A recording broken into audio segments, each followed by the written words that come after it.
IRFM wishes to advise that the views expressed on the Cutting Edge are not necessarily those of the company.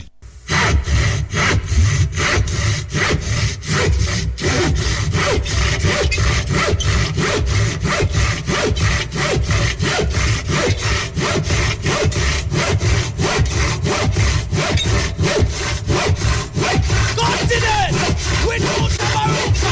We are listening to all of this. In a year, continent, the end, the end.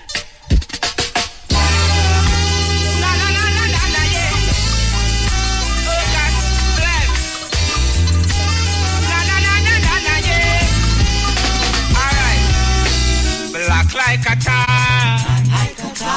Black, I'm proud you have to know who you are. Black like a tar.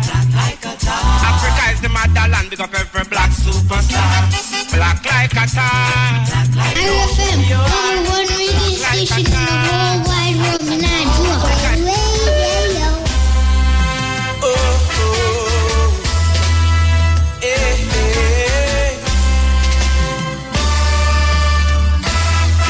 Come crucify I because I'm black. The one come persecute I because I'm black. The one come execute I because I'm black. The one come IRFM, number one radio station in the whole wide world, and I This is the Cutting Edge, and IRFM there with you. In the background you're hearing Chesdek, brand new song, very appropriate for them time, yeah, and time after this time, you know them way there, yes. Before that you hear the man Spice with Black Like a Tar, you understand? Yeah, man, I see you. Yeah, you know, we in a Black History Month, you know them way there, we have to keep in line, keep in tune, you know them way.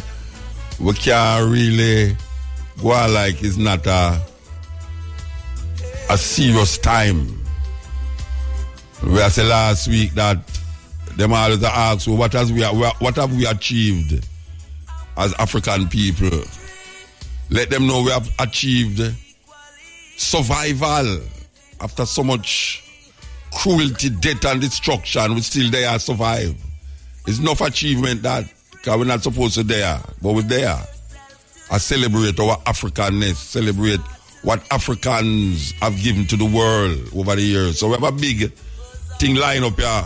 We want to really carry you to Ethiopia. We want to interview the Ethiopian ambassador about developments in Ethiopia as it concerns the Rastafari movement, especially on Shashamane land. So we want to stick around for that. We want, you know, that is a very important part of the whole preservation of our Africanness.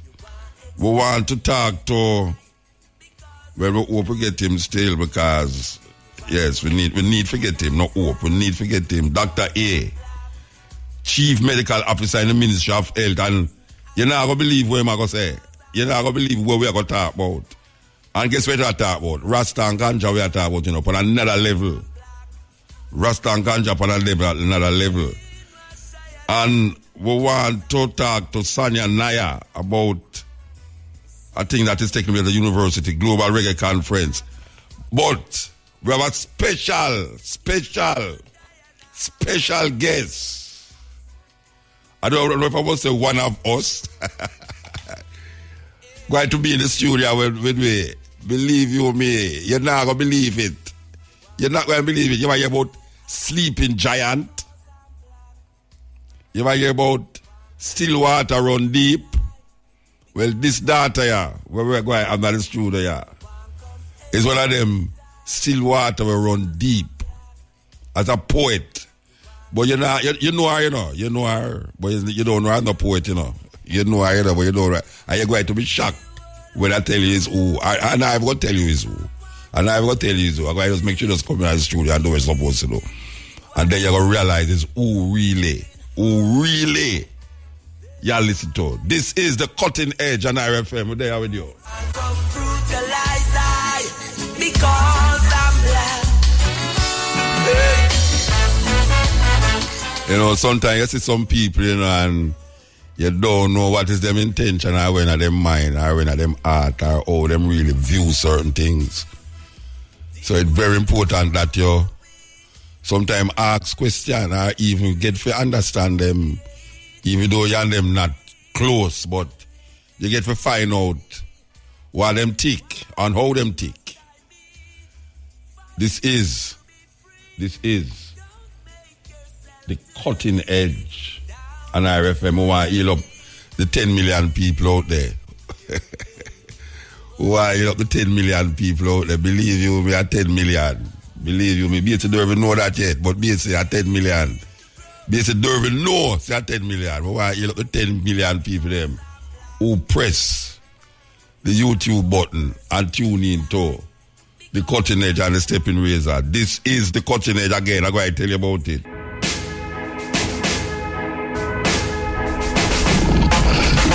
The lion them will grow for your cause. Defend your community at all costs. Never yet run, stand your ground to the last. Real outlaw people love we because no all human person can get grab off. No juvenile on the road after dark. No visitors can get robbed in the park. Else boy we finish before them start. No shutter can give no juvenile gun. No stinginess when the side money run. No little shop can get stuck in the slum. All who perpetrate have fuck up and run. No man do more than them share of kegs. One voice attack just like Simon says. No man no thief when the yaki tree beer. It make war broke out and it a pen each year. No man no frowns when a man a make food. Things that a road they scam a them a get rude. No shot no bus when a man a keep treat. No man no disturb the children peace. No car no broke when the year dance a keep. The last man we try burn up like Rizla sheet. Them here say me soon come tell them me rich. No man no talk when the general speak.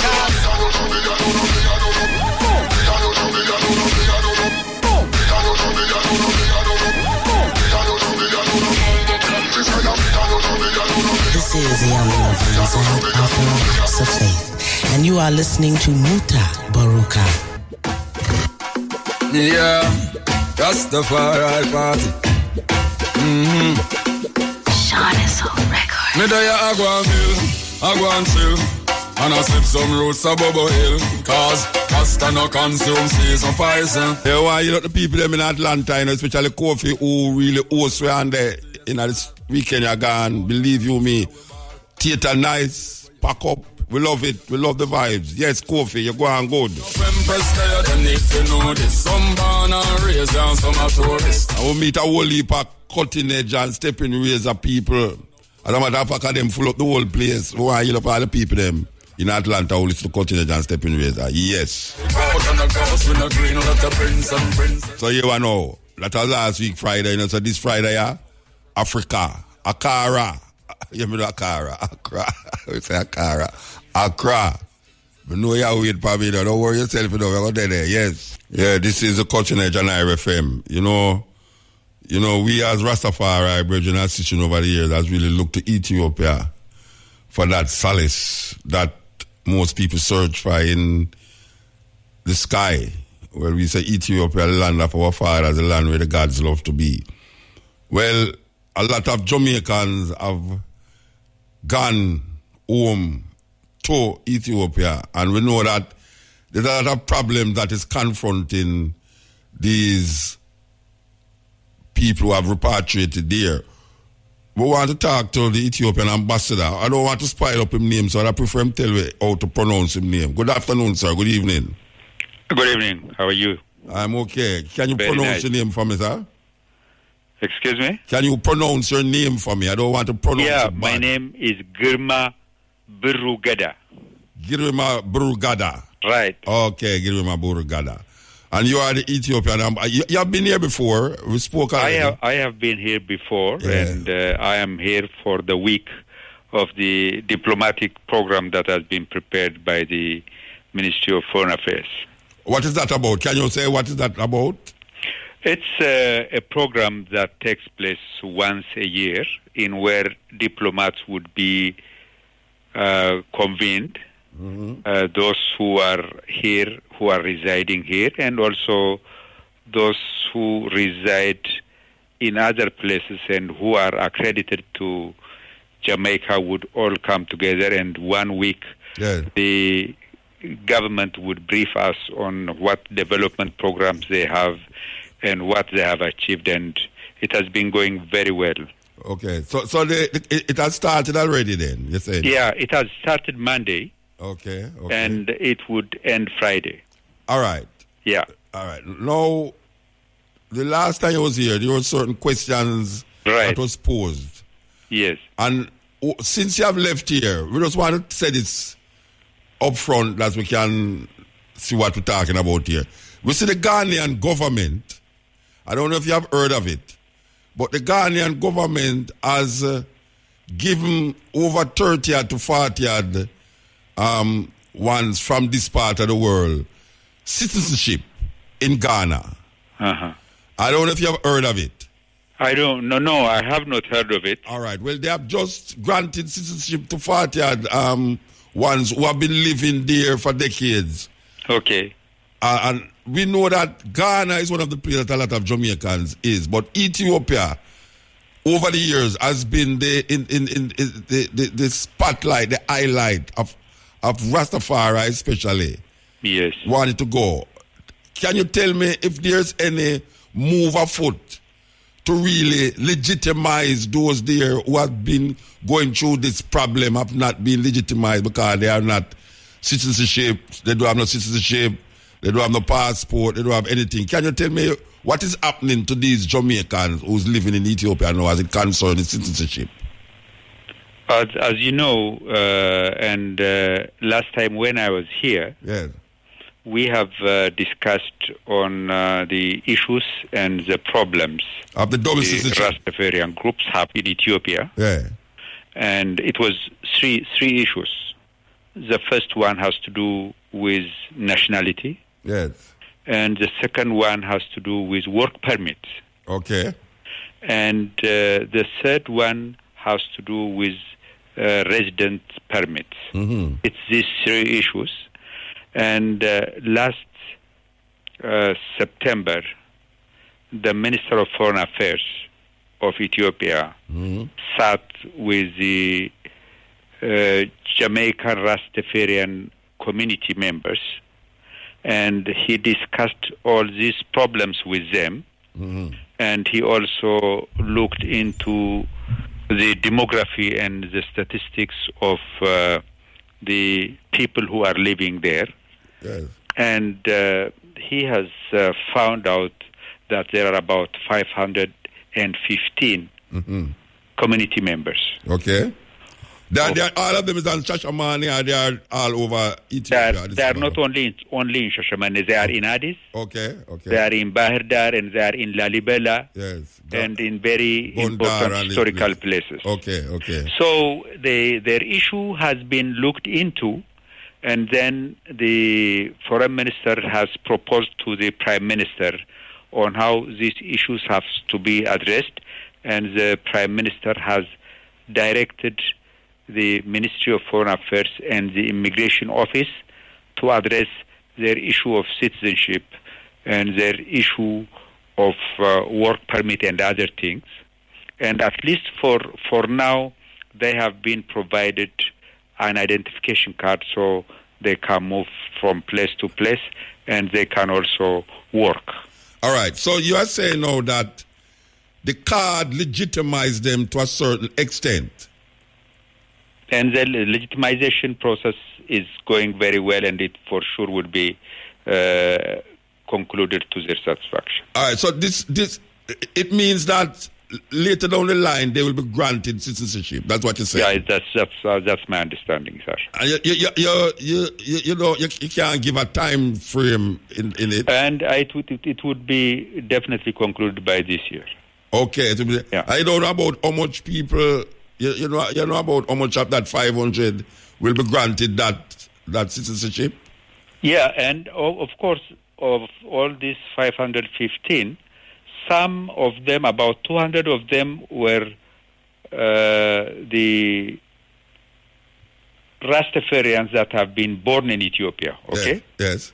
The rest are from Jamaica, from Trinidad and Tobago, from United Kingdom, from United States, and all this would be treated by the request that has come from the Jamaican group, okay?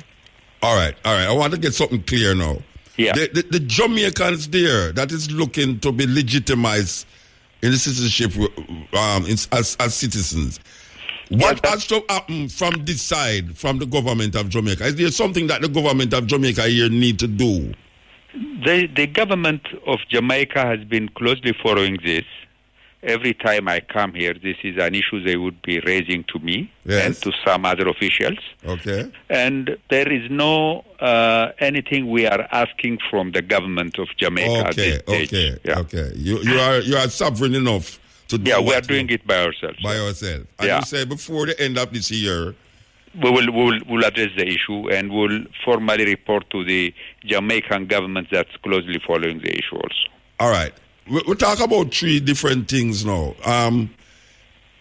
What is the qualification to become this citizen, as you say, later down the line? What must a Jamaican or a Trinidadian or a person from the state, what should they have to get this benefit?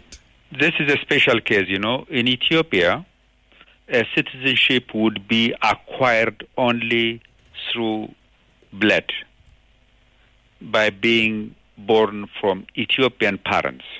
Okay. And there is no double citizenship in Ethiopia. There is no dual citizenship.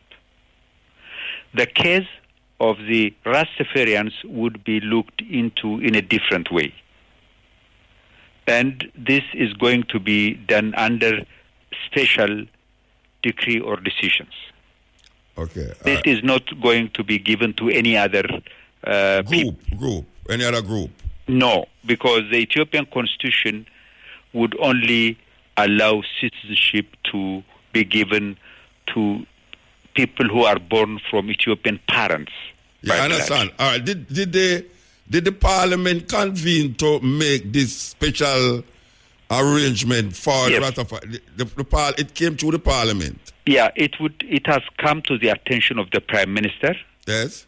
The step before going to the Parliament. Yes. So the recommendation that has gone to the Prime Minister from the Ministry of Foreign Affairs was to be able to look into a special condition for this group.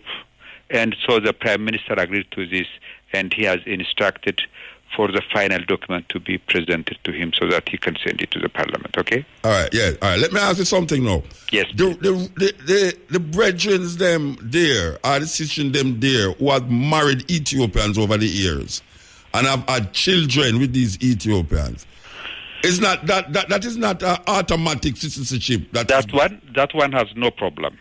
No problem. Those who have been born from Ethiopian parents, yes, they have no problem. There are over 50 of them. Yes. That one is automatic, no problem. But this one now, we just want to get it clear that we don't have to go over it. This one, what you're talking about is that the Parliament of Ethiopia, with the granting of the Prime Minister, have decided that Rastafari brethren who's there over a period of time will be given citizenship even though they are not married to an Ethiopian or have children with an Ethiopian. Yeah, the case of Rastafarians, and the historical attachment. Yes. So the Prime Minister is looking into ways of giving the citizenship, the work permit, and the permanent residence status to this group under a special condition that is not going to be extended to others. It's only to this group. They are looking into ways they would get the citizenship, okay? That sounds beautiful. Beautiful. Yeah. All right. So what about now where the Rastafari brethren them, where they occupy the Shashamane land? Because we know over the years that Shashamane land grant has been a stalemate with the Ethiopian government, with the Rastafari brethren them, and with this idea that Haile Selassie gave this land, and it is necessary that the Ethiopians them do something with it. And we hear that various people come and say the Rastafari brethren is not doing anything with it, so they need to take it back from them. What is happening with that piece of land now? Look, the history is when the emperor went back from the visit here, Yes. he has allocated about 200 hectares of land for those who have come from here and from some other places too. And by the time land was taken over by the government, there were about 15 of them Yes. who were on the land. So then about 100 hectares of land has been given back to them. So in terms of ownership, they don't have any problem. It's the issue of title deed. Okay. So this issue of title deed would be addressed through the process I have mentioned earlier. Of citizenship. Yes. Okay, okay. And this time, at least those who would like to live on land that do not have any problem. Let me tell you, in Ethiopia, even if the Rastafarians live illegally, no one would touch them, okay? Other people would be taken out. There are some who have not even renewed their status or whatever, but they are still living, okay? It's home for them. Yeah, but I know and they are always welcome also. But I know a lot of Rastafarians who have to leave because the status is not good. In Ethiopia, they were told to leave because the status was not good. Yeah, we would like them to live with full recognized status as well. No, I'm saying they were told to leave Ethiopia. Yeah. Because their status was... I'm hearing you say that... If they want to leave Ethiopia? No. You're saying that even if their status is not proper... They still live. Stay. But I am saying to you that there's a lot of Rastafari Aboriginals who had to leave because their status was not good. What do you think is causing that? Oh, I'm not clear on this point. All right. Please. You just said that even if their status in Ethiopia is not good, they still live there. Yeah, and no one would touch them. No one would push them out of the... Yeah, I am saying to you that I know brethren who had to leave Ethiopia because it was demanded of them to leave because their status was not good. I don't know really this. If you have a specific case, you can let me know, and you can leave this to our honorary consul here. Yes, that is Judith Hilton. Judith, Miss Hilton. Yes, Judith. And she's a very good representative of not only Ethiopia. Yes, but she's Jamaica. A good friend and representative of Jamaica. Yeah, I understand. So you just leave it with her, and I will follow it up with pleasure. All right. So, all right, now let us go to the next thing now. I'm sorry to be going on this topic, but very important. No, it's okay. It's okay. If tomorrow, a group of Rastafari brethren decide that they're going to just come to Ethiopia, what we call repatriation. At the airport, they come in, maybe 50, maybe 100, and they decide that they're going to go to Shashamane. Or would the government view that as something, or what would happen there? At this stage, if a Rastafarian would like to come to Ethiopia from any part of the world, if he is coming from a country with whom we have a visa arrangement, no problem, he would come. And going to Shashamane would be done by his choice. There is no problem. Yes. And in terms of accepting him in that community, it would be the decision of the community. Okay. You know, the Jamaican Rastafarian, they have a development community. They have non-profit status in the country. They have organized themselves. So maybe going to them and discussing with them on how he continues to live there, having a real status hereafter, of course, because he's going from a different country, would be something that can be handled. Okay. Yeah. All right. The government of Jamaica, and as you said, there's a conference here that is happening. Can you tell me what is it particularly and what is pointed between Jamaica and what kind of is trade, culture? What is it that Ethiopia and Jamaica is now trying to come together to do as a body of people? What we have proposed to the Jamaican Ministry of Foreign Affairs is to have a bilateral cooperation framework, a cooperation framework in which we would like to cooperate with Jamaica in areas of entertainment, including sports, and also music, which is very much loved in Ethiopia. On this area, we can cooperate, and particularly in the areas of sports, we have advantages. You have a very good advantage of sprint runners. Yes. And we have a very good advantage of long-distance runners. Yes. So exchange of trainers and exchange of experience in these two areas we think would be mutual for both of us.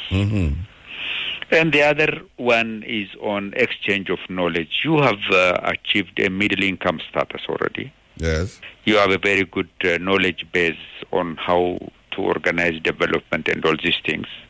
We think we would learn from this one as well. And in areas of tourism also, your level of tourism development is an area where we can learn better. And we would like particularly to learn from your master program of tourism development.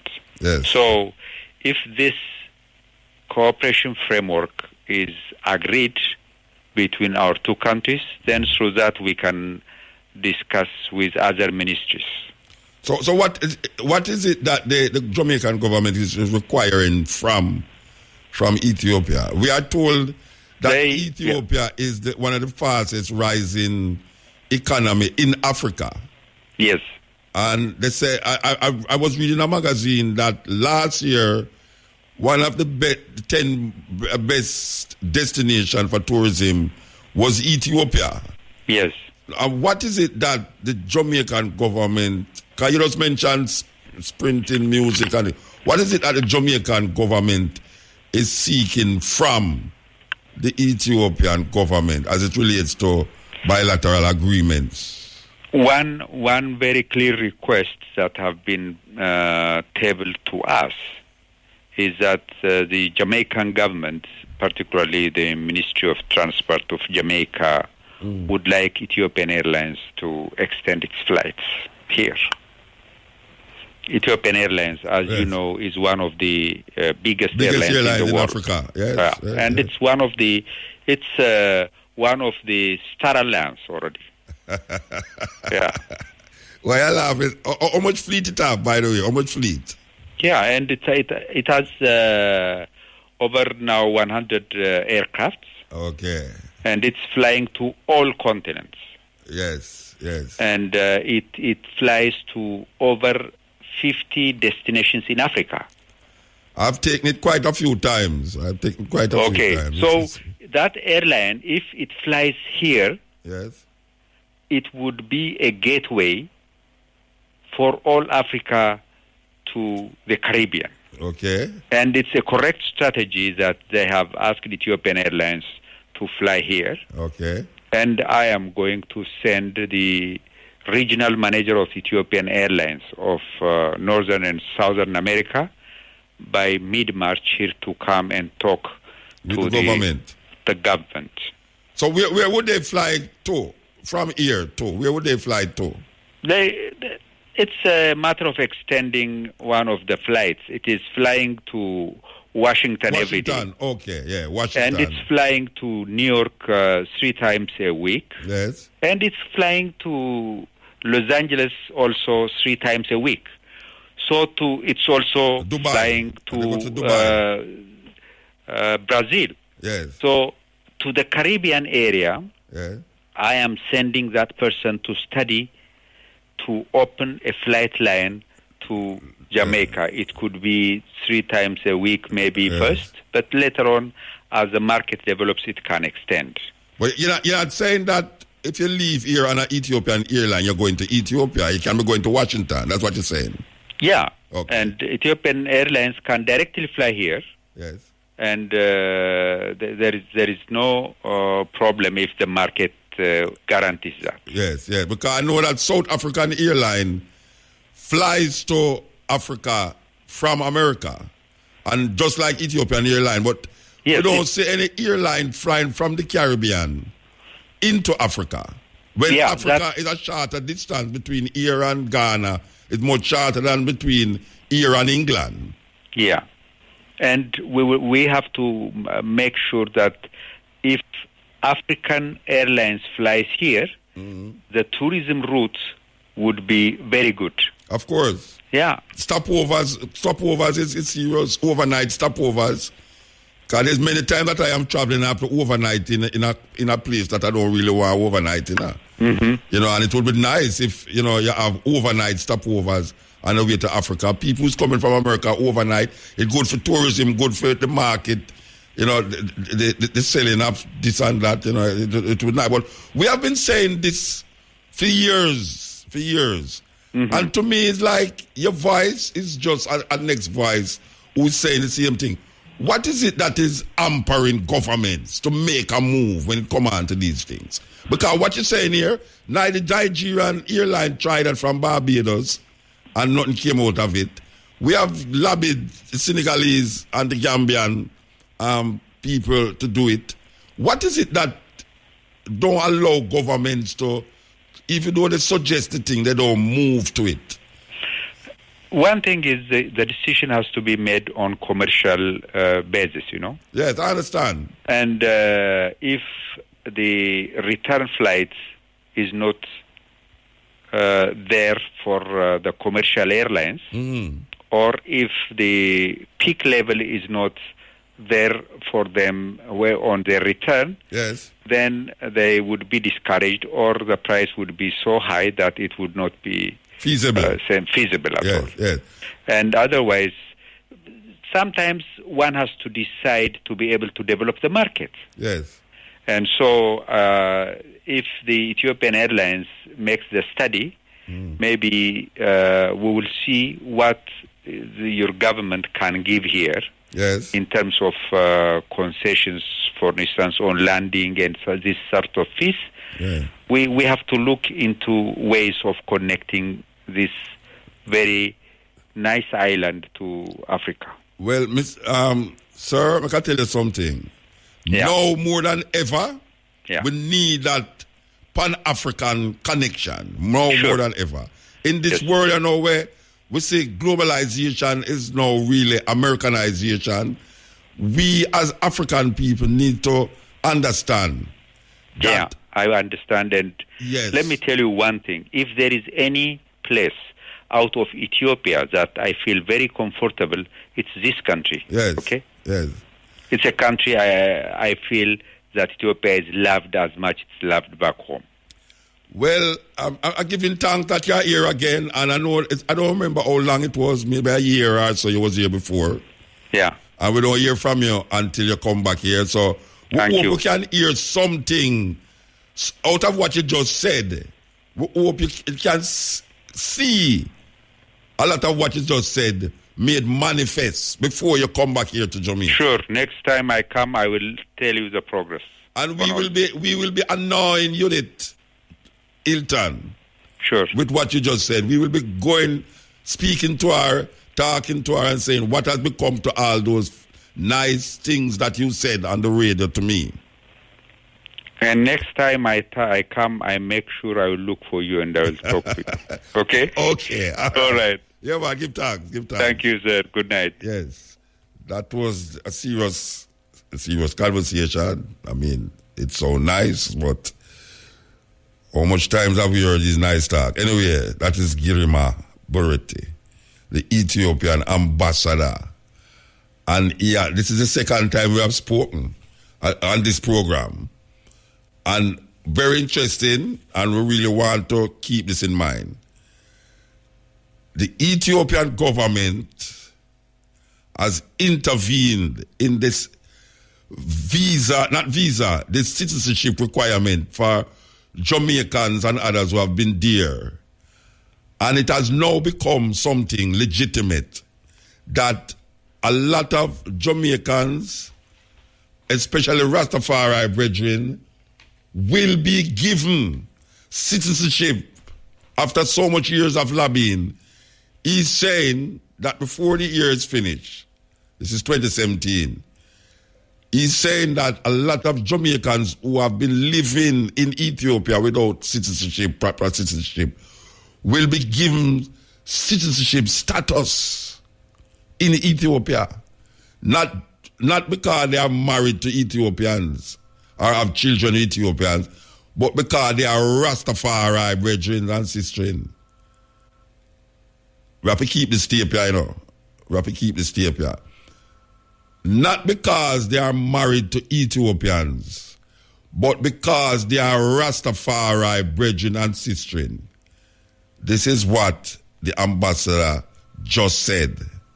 So, this is Black History Month. We want to keep that in mind because a very, very important thing that him just said.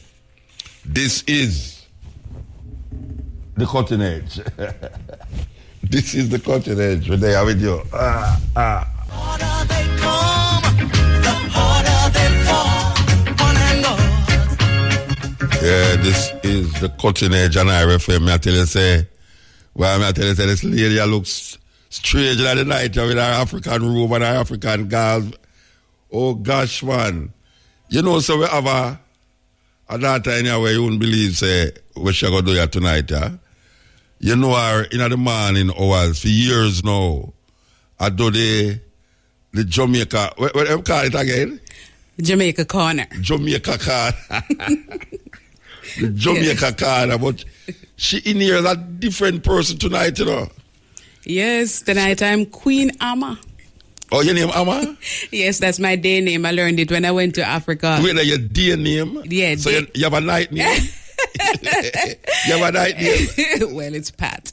Okay. But when I visited Ghana in 1999, yes, I was told that because I'm born on a Saturday, your name Amma. My name is Amma. So it's Queen Amma tonight. You know what the man would name if he born on Saturday in Ghana?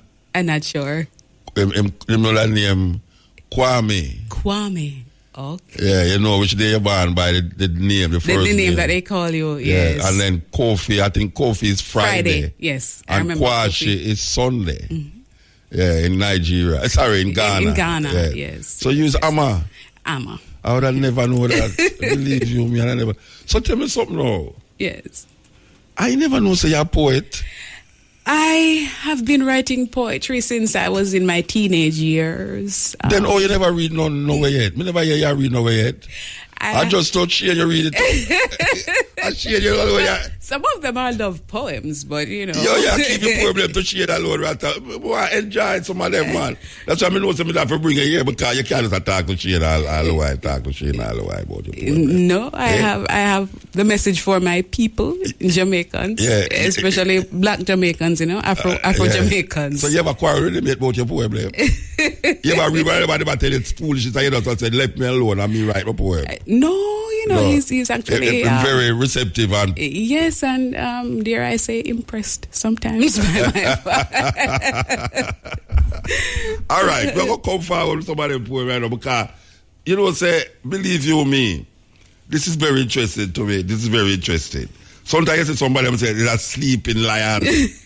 Lioness, a sleeping lioness, lioness. You know. A sleeping lioness. So we're gonna find out. Or wake her up. We're going to wake her up publicly for the continent a little more. All right. We have on the line here Dr. Delahaye. And we have had him on the program before. But this one, I had to get him on the line because me and him have a conversation. Yeah. Good night, sir. Yeah, man. I want to but I work on a new passport. It appears. Why you say that? Tell me. Me not follow your program about the passport thing with Ethiopia. Yeah. All right. Let me figure out something in my life. Yes or no? You is the chief medical officer in the Ministry of Health, right? That's correct. And you is also a psychiatrist? Yeah, man, addiction psychiatrist. Yeah. Then, you know, she said the whole of Parliament need a psychiatric treatment. You know, I can't comment, Muta. You know that. You can't comment. Me, I tell you, say, you need to go get a different job. You know, the Ministry of Health needs psychiatric treatment.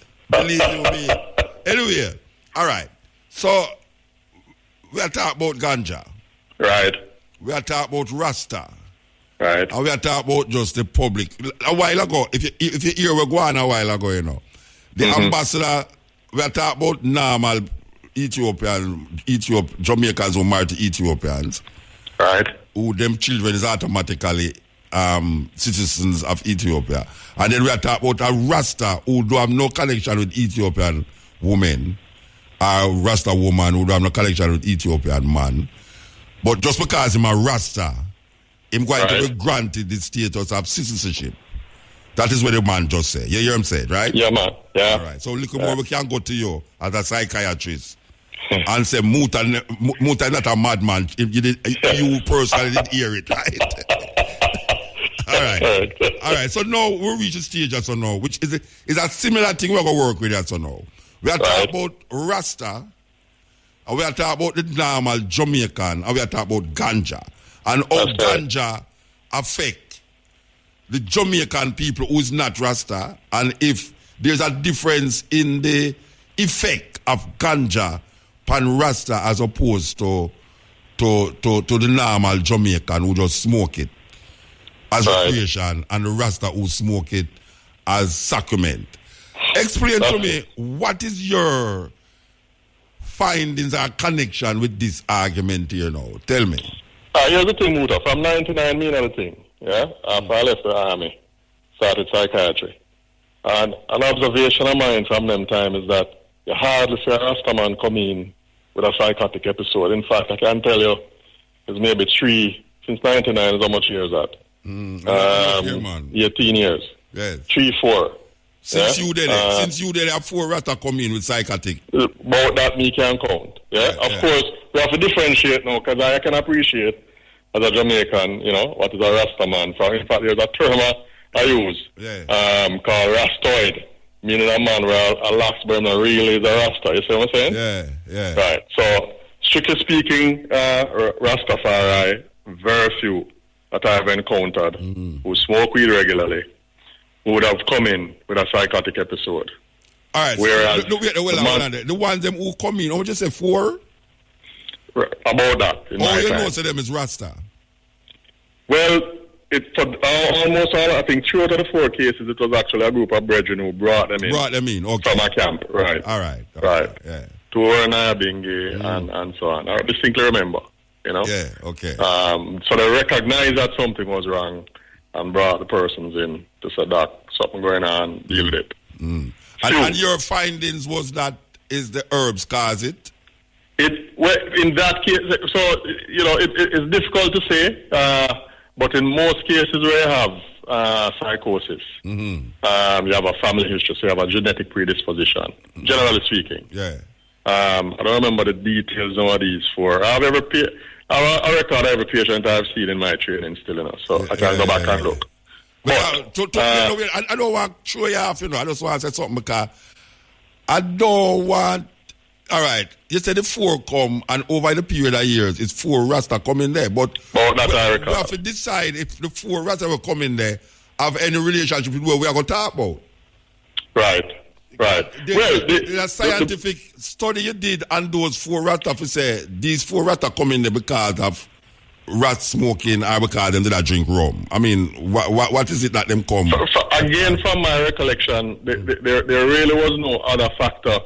I'm not remembering genetics now. Invariably there is, you know. Yeah. But that's what sparked the interest, because 4 is a small number that you hold. That hold for 1 and motor. Compared to the hundreds. Yeah, the thousands of Rasta smoke. And thousands of persons who, you know, smoke and not get ill. And then to the thousands who smoke recreationally and come in very ill. Okay. So it's a stark difference. Yeah, and so from there, I start thinking it through. I go overseas, work in different facilities, those Rastaman come in. And so, it's just, that's been many years of really having the thought. We call it anecdotal evidence. You haven't done a study.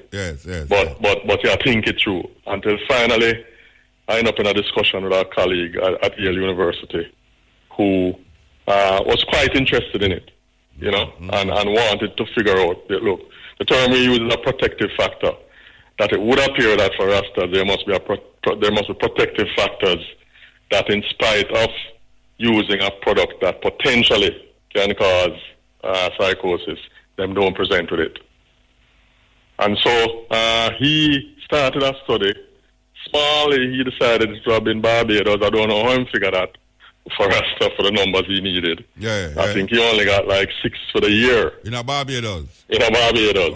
So that's why I'm reaching out now to say, boy, I want we call it representative sample. So you need a bigger figure. So you can extrapolate and say, well, these are the findings and so on. So reach out. So, jokingly I said, then how you can go Barbados for Rastaman? Jamaica Rastaman. And so one thing led to another. We just submitted for a grant from the National Institute on Drug Abuse, who are the same people who gave me my fellowship at Johns Hopkins when I did addiction. So now we're sitting down to, over 3 years, examine scientifically 90 Rastas compared with 90 persons, same age, gender, non-Rasta, which is how you do it, And so using the Barbados example as what I call a pilot, the people are very interested in it. We anticipate we're going to get a grant, but it really would allow us now to put pen to paper and in a scientific way measure what's going on, why it is that Rasta, it appears, isn't impacted the way another recreational user would be. We get into the protective factors. It's clear to me, Rasta not just born herb, that there are clear guidelines to the religion that they practice, which as a Jamaican I understand fully. But it would allow us to really be able to document that in a scientific way for the world. So the 90 cases, you find them already, are you one? No, we just submit the grant. Okay. So we're going to need to find, so we're going, of course, it's not a forced thing, there are ethical guidelines. A man has to sign a consent and agree to participate. We have to agree that if him feel like pull out at any point of the process, he can. And we're ensuring that a man get a little thing. I mean, if you spend 2 hours answering some questions with a thing. So we're working with things like that, So this but it's an excellent opportunity. This should have gone over a period of how long? Over 3 years, 30 per year. Okay. That's how we envisage, right? So it'll take a time, sit down and go through. But it's a meaning for me. The National Institute on Drug Abuse, very excited about it. We haven't heard back yet, but through the grapevine, especially the fact that they funded my thing over 13, 14 years ago. They're really interested. All right. Scientifically, right? If you put the Rasta in front of you, as a psychiatrist, what would you be asking him as opposed to if you put the one or the... for this argument, see, I could say ballad. For this argument, see. We're with you. All right. So if you put the ballad over there, so the rat over there, so what would you be asking as a psychiatrist to come to a conclusion? Let me start by saying, Muta, the man have what we call and in fact, this is where the cultural specificity comes in when you're doing a study. So the man them start by saying is a battery test them running. So let them know we're not a battery thing. We're going to have a series of questionnaires. Yes. There's a big difference in our setting. Yeah, I understand. You see me? Right. But there's a series of established questionnaires, a number of them standardized in this part of the world, in a structured way that we sit and go through identifying, looking at a wide variety of potential impacts that we know with other persons, to include issues of memory, issues of concentration, ability, quality of life, that kind of thing, how you feel subjectively. These are the kinds of things we're delving into. And then, of course, you have the usual psychotic features, things like, let's give you an example, hearing voices, getting the feeling people following you around, feeling like things touching you on your skin, but when you look, there's nobody. Those kinds of things. But me feel that way that me no smoke. Well, there's that too. And then, of course, most importantly, use. How much you use, how frequently, how many years, those kinds of things. But in that system, them thing the way you just name out a while ago, paranoia and all them something there, it's something most Jamaican tips here now, Panic and paranoia. That's why you have a comparative group who not smoking, and so you can statistically determine is it significant in this group compared to the other or not. You with me? Yeah. All right. Suppose you ask the rat and him say him hear voices. Right. Him hear Haile Selassie voice every night, and they ask the ballad and him say, "Yeah, boy, me hear voices all the while. Me hear voices. In time you go home and night time me hear whole heap of voices."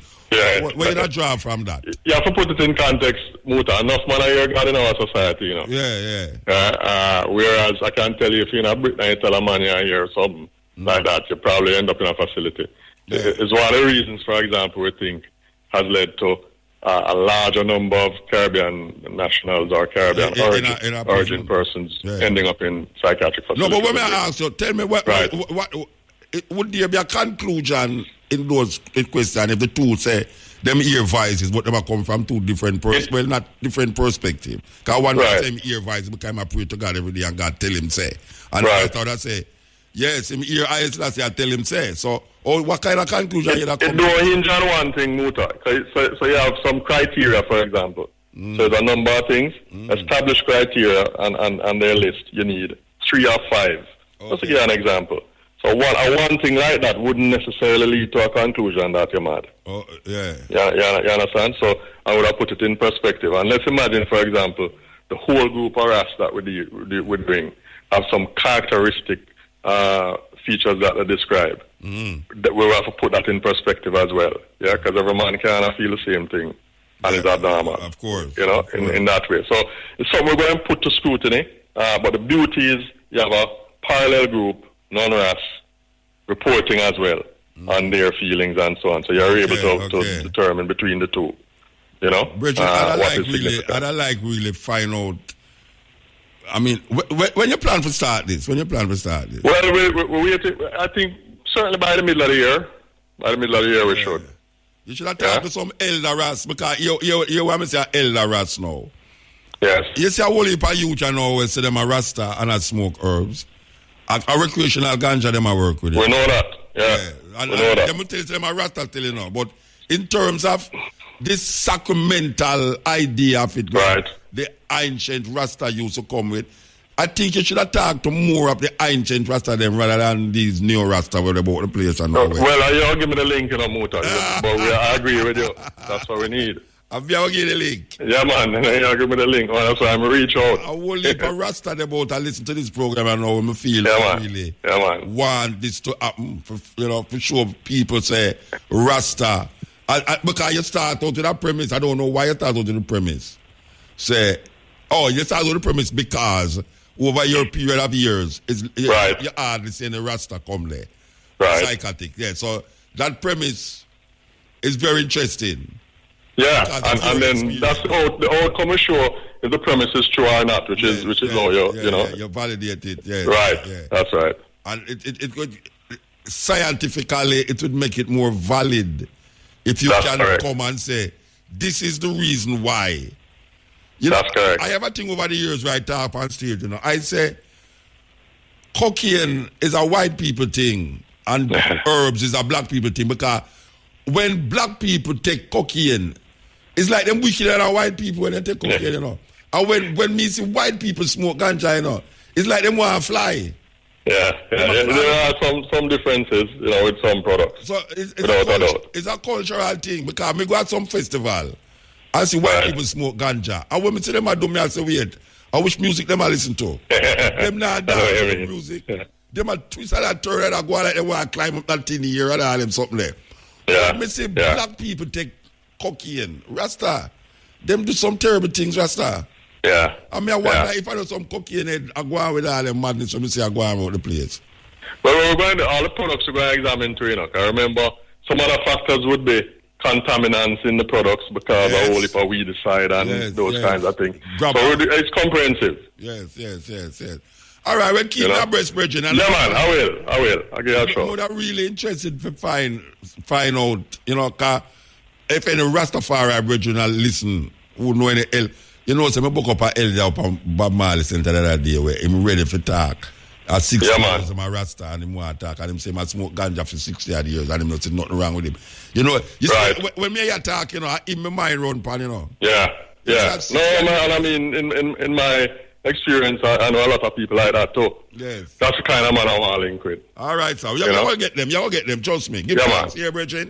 Give thanks. All right, cool. Yeah, that's very interesting, man. Very interesting. Scientifically, it's recognized the thing now.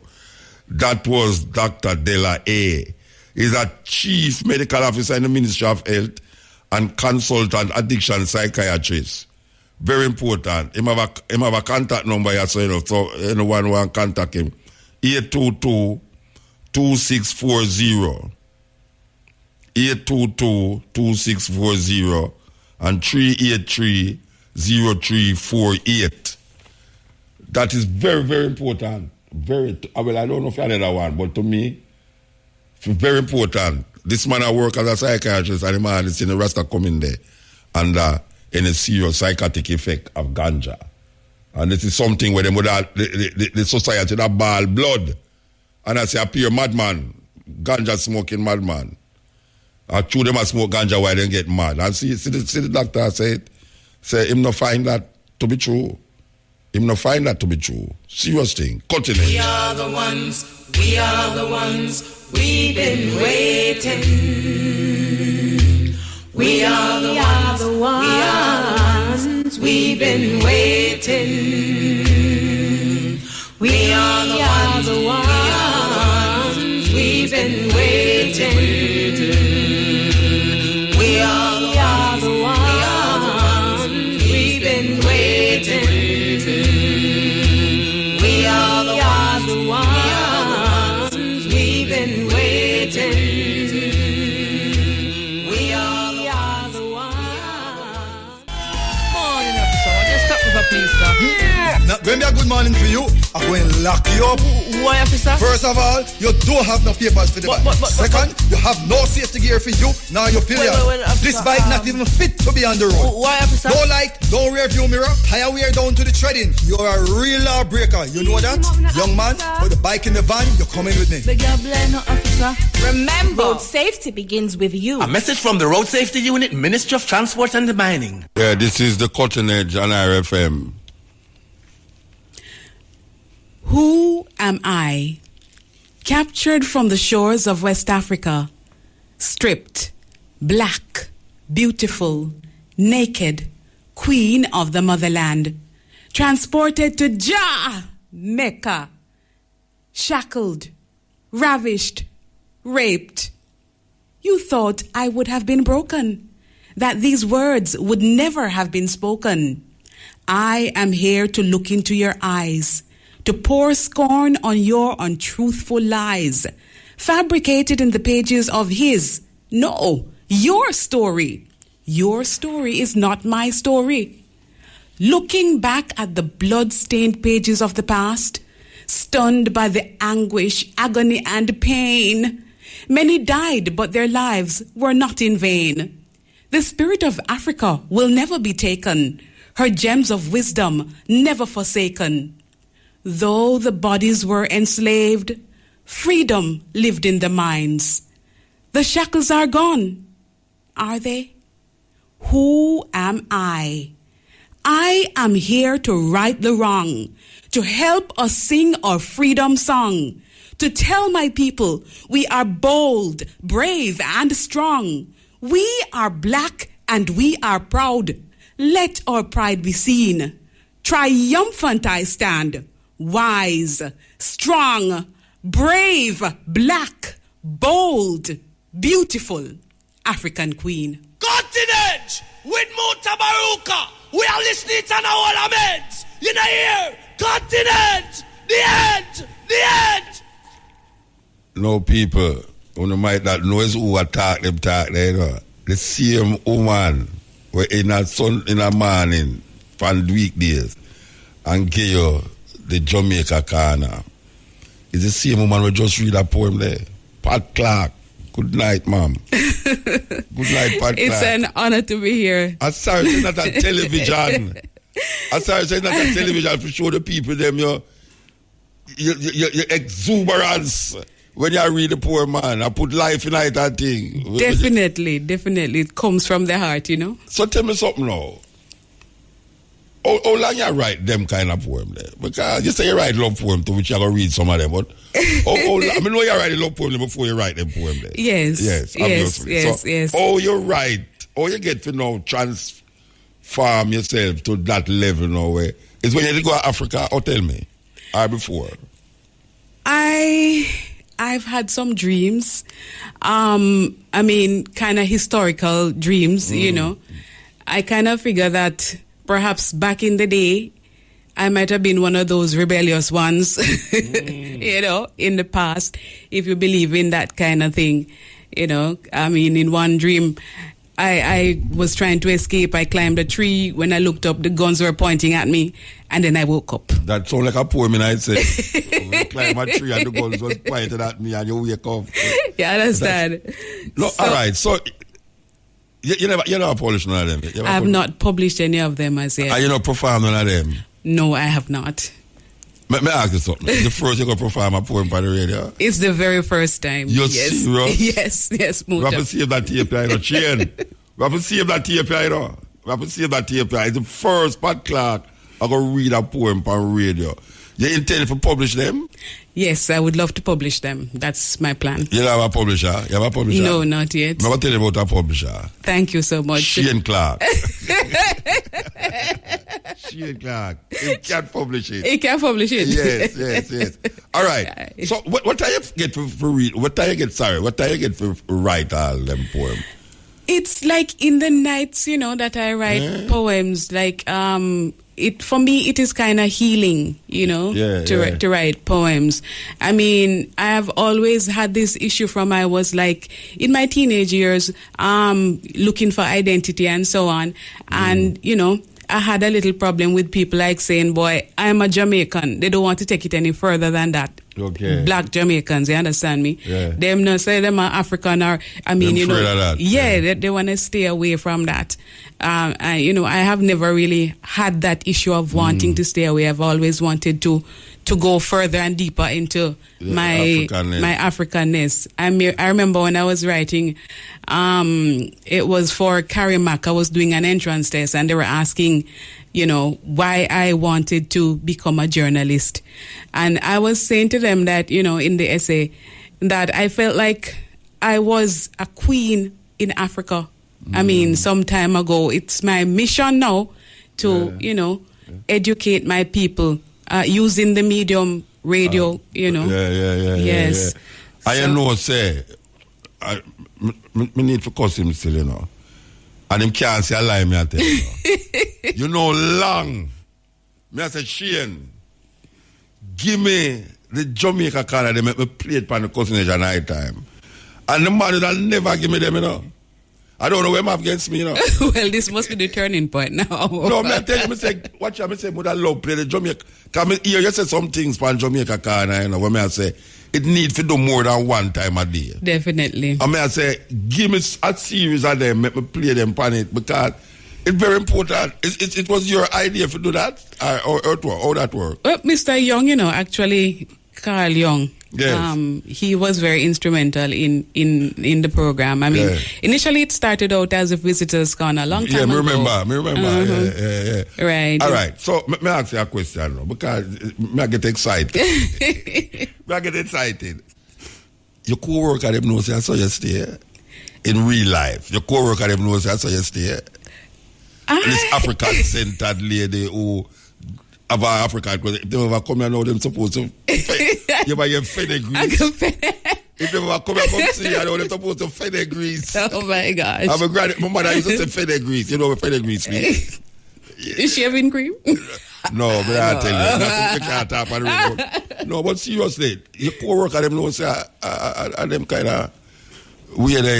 You ever talk in your workplace that way there? I mean, like how you talk about. Yeah. Yes, I have spoken, but sometimes depending on the response. Yeah, you just blow it. Yes, some of the times. But I sometimes I get passionate when I hear, certain things being said, maybe about Africa and some misconceptions and so on. Yeah. And I am the one to say, well, I'm going to point it out because, it's not really true. We need to know who we really are. No, but I tell you, it sweet me that I know who you are tonight. It really sweet me. All right. Would I love you read one of the love poem to me? Read it to me like how you read it to Shane. Lord have mercy. Read it to me like how you just look at my face and picture Shane. Because how much poem you have? How much poem you have? I have quite a lot of poems. Like you can't estimate. Well, me can't. I have foolish question that me ask because I don't like people ask me that question. I don't even know how much poem you have really. But you seem to have a portion there. All right, but this poem is for Shane, but with a muta face. Shall I read it to me now? Go ahead, read it.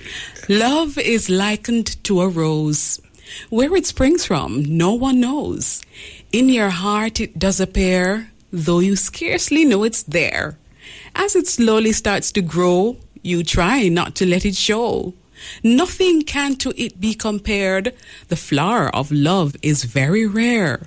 For it can never stand alone. Another's heart must be its own. One who'll always be sincere, who you know will always care.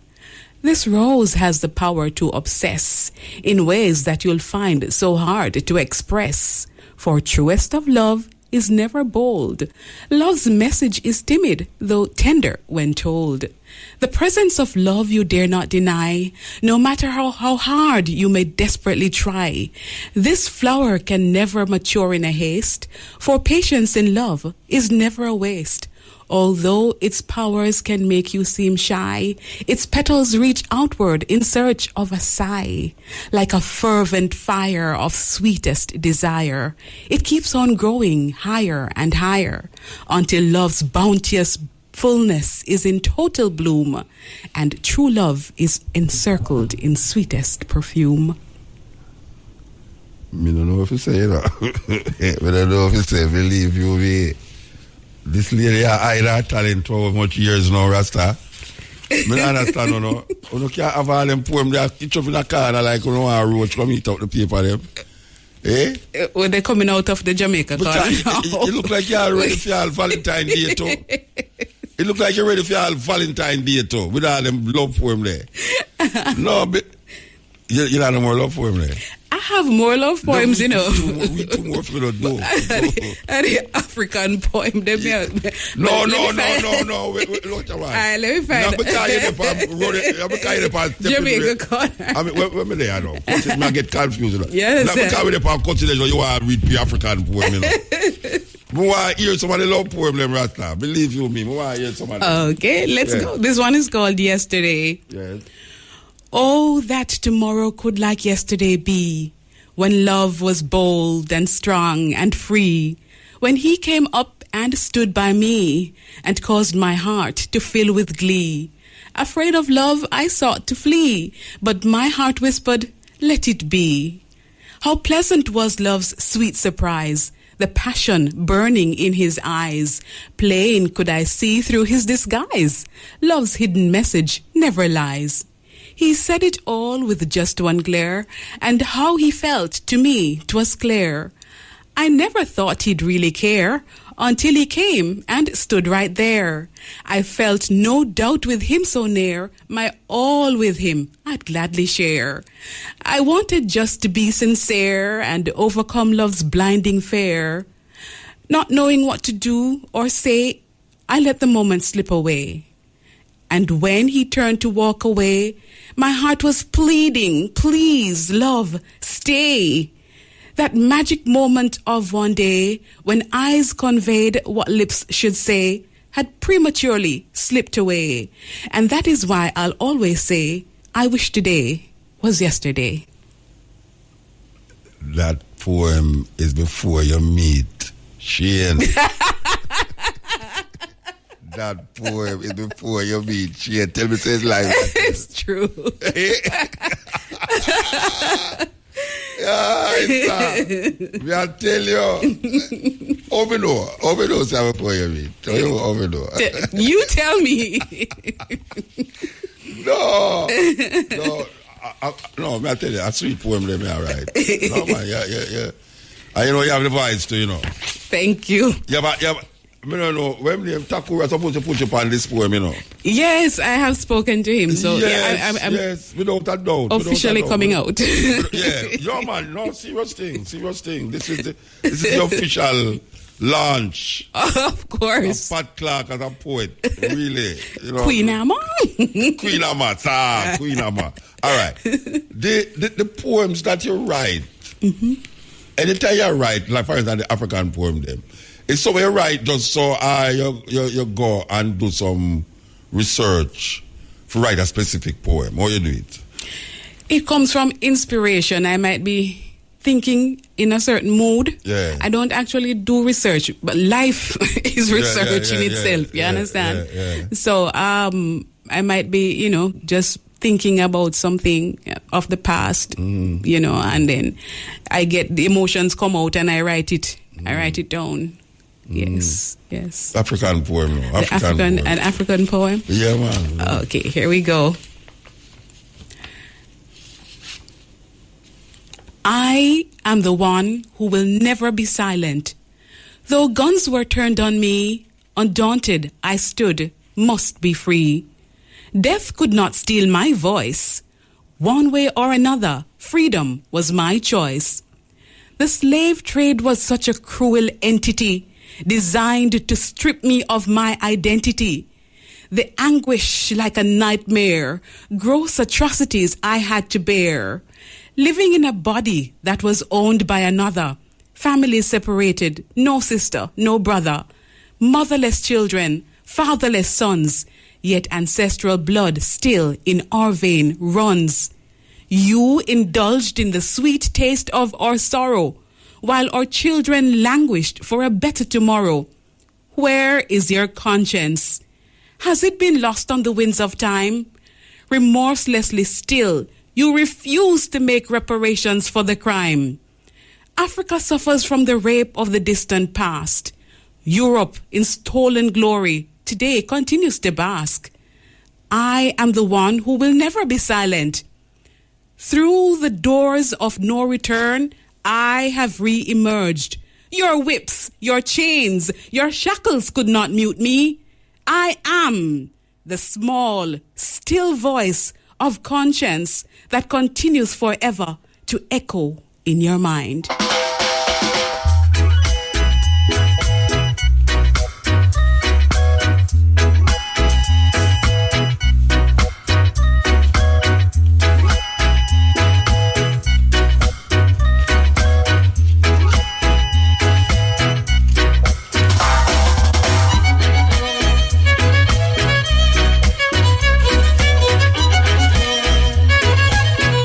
So, we have a studio around it, so.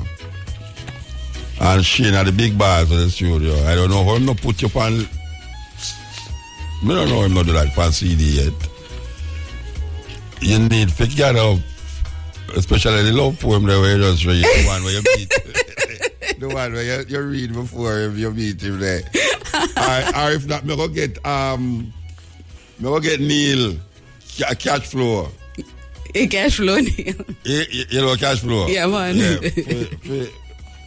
Cause me I hear two with him. I hear two with him from two of the poem where you just read a while ago. Where strictly, I was IRFM I work with that so now. Right. You know, apart from just the Jamaica corner, and hope that when you go up on the stage, you can do it with the music too. Yes. You know, because you look like you could have really rock a thing. I'm a great dancer. You're a great dancer? Yeah, you serious? Africa and me, you know. What? No, serious thing. No, it's what nobody say. It's like you can't judge people. No, you can't judge people because we don't never know. All me day apart, and because of years me ask. ask them for Jamaica corner, you know, but me never take it for the next level. All me know say where you do is something me feel say should have the dip on cutting edge though. You understand? Yes. And for years me I ram it, and him not do it still. But it's a different level, this you know. It is. It's a different level, you know. How much poem you want to put on the book? Tell me. How much poem you want to put on the book? I don't know. I have a part 1 and part 2. You have warrior poems. Themes, yeah, you know. Like Amber. Yes. And different themes. Yes. All right, nature. Cause I know say a whole heap of ladies love write about relationship. Mm-hmm. You find that most of your poems is about relationship. In the earlier stages, yes. Okay. But I find that I like to write stuff about emancipation, freedom, you know, that type of thing. Well, I'm to like situation, not love situation or African situation, but just jump like how we are going here so now. Yes. The children, them and the women, them and things. You find yourself right. I'm thinking to write because I was writing something about, you know, Zik V. I trick them, want trick we. What a brightness. Them want give we picnic encephalitis. Everything that bad them send down ya. Want mash up with body with chicken gun ya. And only mosquito do it. We have to watch what we eat. Chicken forward, turkey neck back. We have to find another way to see it. What we cook, what we yam, how we do it. Zik V. Me not go make them trick me. Yes, Papa. But I tell you, I am really taken aback. I am taken aback. Believe you me, I am taken aback. Because as a poet, me like hear ones who I them poem, read them poem. Yeah. Me like when people write poem and publish them poem same time. Because poem come most time personal, you know. Yes, they are. Yeah, that's why the poet is so true. Because most poet that I know is speaking from them heart. Them not just write because, you know, them want to go up on CD or them want it's after a long hour. It's a personal thing, yes. Yeah, because when me did I write first, me never did know a day that come and would have put it on a record. And they would have never know the day when I come and I stood up in front of 100,000 people. And I read my poem. It's like it freaked me out sometime when I find it. Yeah, me, that's about me. The poem, them, me did I write.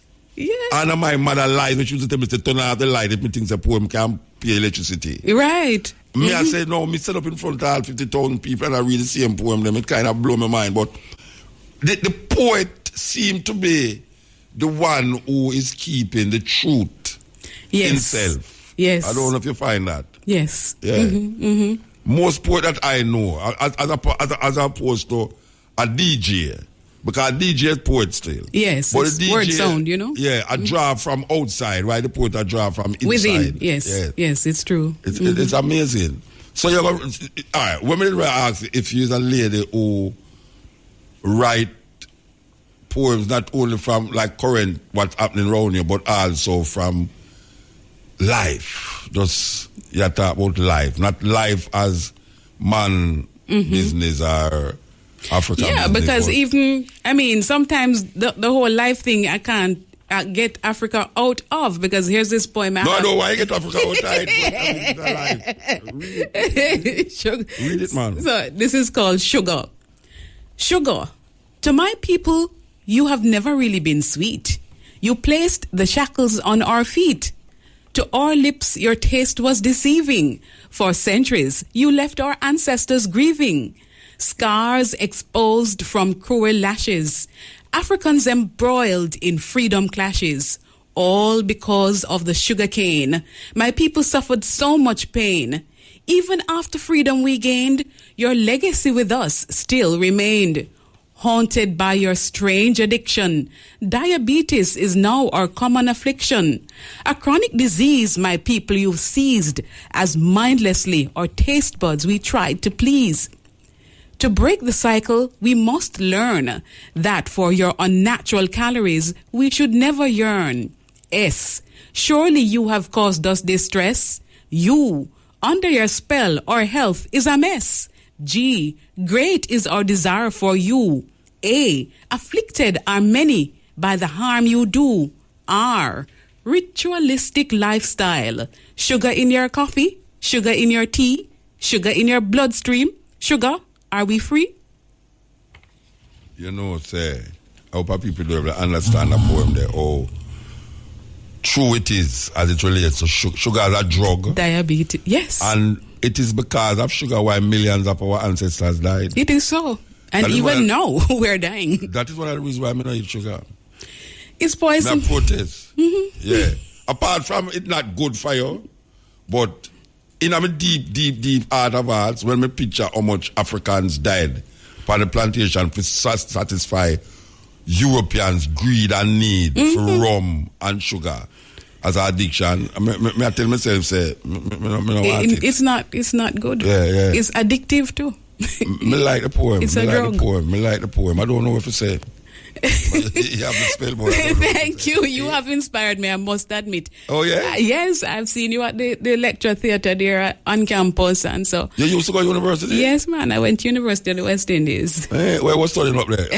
Media and communication. Yeah? Mm-hmm. So where you see me? Tell me where you see me.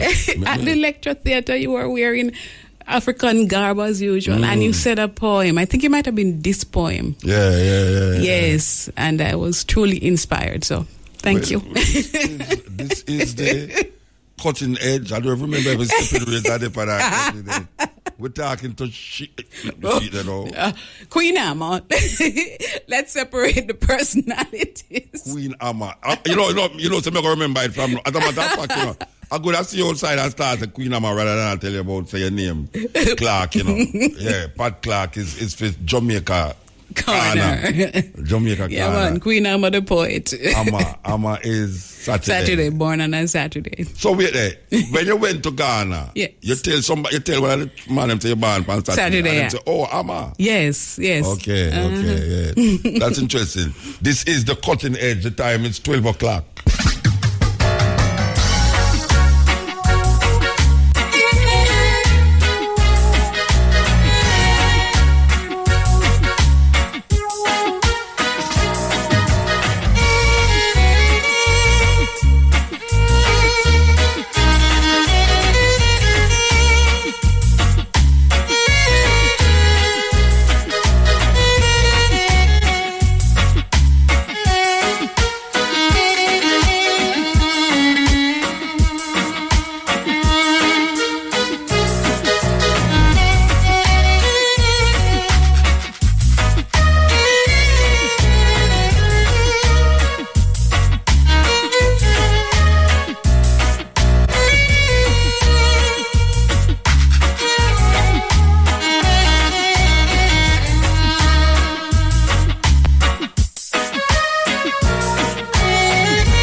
Instrumental version, Red Rose for Gregory. You know, them have a Red Rose for Gregory concert coming up soon, yes?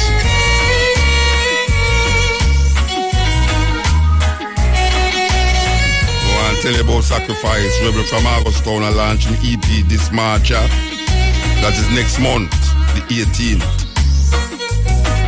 That is an EP launch, Saturday, March the 18th. Rebel from Augustown, Sacrifice, Rebel. I don't know, says Rebel have cars nowadays, you know. Yes, have cars. So you know that this is taking place. Bedward Garden, Augustown.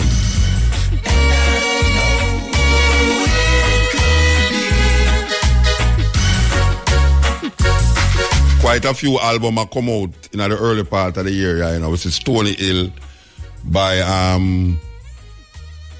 Damian Marley, Climb by Queen Africa. We see Christopher Martin album come out. A whole heap album. The music is alive and well.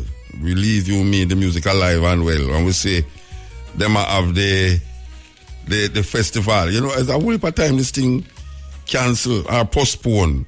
Well, we see it coming back, Rakabesa, Herbs and Music Festival. We see it come up here soon. We're glad to see it and make it way still right over there. So in a place that will become a big site too, you know. IRFM bust a place there, you know. I want to know that. Right Nuevo Village and Great House send me Rakabesa Herbs and Music Festival. This is the cutting edge. We're talking to Pat Clark, Jamaica Corner lady, transform herself tonight into Amma. And it's wonderful to hear her recite her poems them. And that's not the last you're going to hear of Amma. I trust you and I say that.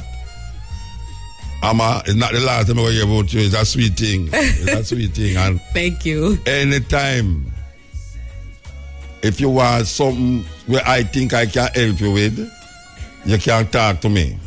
Really appreciate it. Yeah, you can talk to me. Because sometimes I have some poetry thing I go on, you know, where them need some fresh voice. For real. Find, you know, fresh voice. And the poetry world, it don't tap into yet, you know. It not really, you know, I mean, you hear about muta all the while and all them really, but it's like you have poets out there where rise to the occasion, where it necessarily important. I'm glad to say, even Elliot start our thing on Wednesday. That is so refreshing. Yes. Wonderful. Yes, we're glad for that. So, you know what Elliot. No, she doesn't know my secret. No, wait, what? I'm boss out that Elliot. You know. I put you on it. I'm not going to talk to Mama Elliot. You have to put on our program. Oh. Man. But give me two more to poem them. No, please. Two more to poem them. I want to hear them. Freedom Child. For centuries I have waited, my mission unabated, to emancipate the mentally incarcerated. Behold my mother, black and beautiful, my father brave and strong. They have been chosen by the ancestors to nurture the child, bearing the freedom song. With excitement, I approach the moment of conception. What a blessed womb! A pearl from the Gold Coast, writhing the waves of the Caribbean Sea, her destiny to conceive me. A cosmic connection of bodies and souls, embryonic joy, now two hearts beating in one body. For 9 long months I wait, overwhelmed by the warmth and my impending fate, cradled in the sanctity of Mother Nature, as another miracle she prepares to create. I think of the centuries of knowledge I have acquired, several rebirths in diverse parts of the earth, of days when I was a queen in Africa, of the wielding whips of the plantation overseer, of rebellious torture and death, and of my triumphant eminent birth. Emancipation Day has arrived. I can't believe it is a blessed August morn, the time of destiny, the day I will be born. My people have waited, and not now at long last. The time is here, the moment has come at last. I have come to free your minds of the shackles of slavery, to liberate the troubled souls, overburdened and feeling weary. Though physically no longer in chains, the shackles are still weighing heavily on your brains. To be emancipated, you must fully be free from ignorance, miseducation, crime, and poverty. Black people, step forward and embrace your greatness. Creators of world philosophy, forefathers of astrology, you showed the world the meaning of civilization. Your knowledge has influenced many great nations. Africa is not a land of poverty, although there is poverty of the mind. The missionaries stole the great wealth of the land and left our people blind. The time has come for us to rise up and stand strong. Step forward, be bold, and sing our redemption song. We are the ones who can right the centuries of wrong, destined by the ancestors to do this, our duty, rebuild and restore our continental pride and great, unfathomable beauty. Yeah, that is Pat Clark. Pat Clark, give thanks. Thank you. No, you are ready for the road. Believe you me, you just launch out there, so now you're ready for the road. Believe you me, man. And we hope to hear you again and again and again, you know. Don't bother come, I go like you want to hide up the thing, you know. No, it's out. Yeah, don't bother go like you want to hide up the thing. So, I know, so we're going to find places to make you go read your poem, you know. Thank you. Look how long I remember have them things out there. I never hear you decide you want to go read. Oh, come that, you know, do that. Well, there comes the right time. Yeah, I know. No, because watch out. There comes the right time. I remember have Peter Tosh thing. You go Peter? You ever go in there? I have been to Peter Tosh. Mm-hmm. Not much. Yeah, about two. Definitely Marcus Garvey. Yes, I have been to Marcus. No, depend it to read poem. Yeah. Not gonna be depend it to read poem. Yes. Yeah, you're gonna depend Marcus Garvey a read poem. I don't know, maybe I drive so far upon the Peter Tosh thing because you over Westmoreland and so, but just like how Shane struggle for bringing us in the middle of the night, and maybe can't struggle to carry you go over Peter Tosh thing. But I already upon this poem.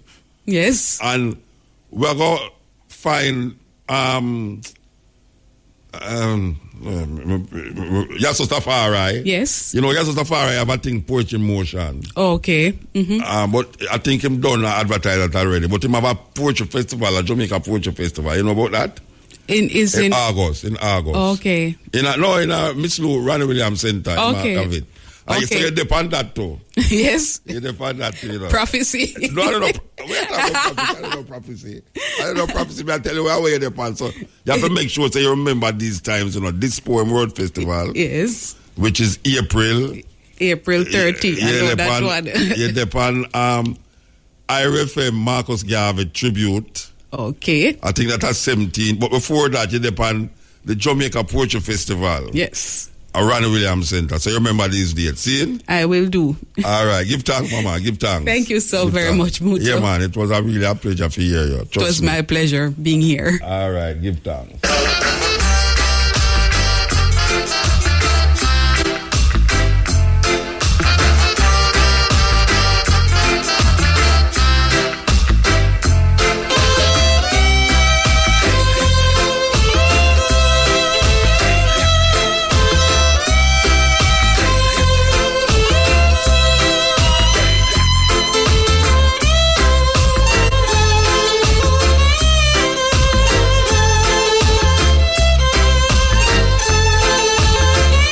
It's the Sons of Maestro, instrumental version of Feel Like Jumping. Marcia Govis original. Like you just sell we all in. But charge them must spend when no park with rock friend. Up another buckle a set with set trend. Jada Marsha them clean like whistle. They think turn over with beer vibes. Yo, man, nah lie. That dance ya at ya know man nah lie. Buy anything it real we not try. We table full of everything, anything or anything. Yes, that's how we do everything. Some day you have to Magdalene, select a less talk, more juggling. Marvin the Beast, I send message, say want to touch a queen. But tell me charge them, not let him in. I know really some me mean, but if me let him in, he might go lift me up and left a ripping on me. Yeah, this is the cutting edge, believe it or not. We are connect the thing, we are connect the thing, man. You know, when you more program like this, we are bring to you certain level of reasoning and also no music. Yes, no music. What the music call young people music and consciousness. Yeah, it can be done, It can be done, man. You just need the right disc jacks them to put it together and make it work. It can be done. Let's see shot, try guess the dance balance. I tread rolling catty and go pipe on the place shake like turbulence. Watch out the feel. Yes, so this is the cutting edge. This is Black History Month and we are work with it.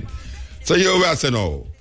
We want to play a thing from an Oprah Winfrey show, and this is a woman. I don't know much of you ever hear about Jane Elliot. Like the white woman are not easy. Believe you me, she not easy. Jane Elliot. For those of you who want go up on YouTube and put in Jane Elliot and listen to her. Especially when she in a group.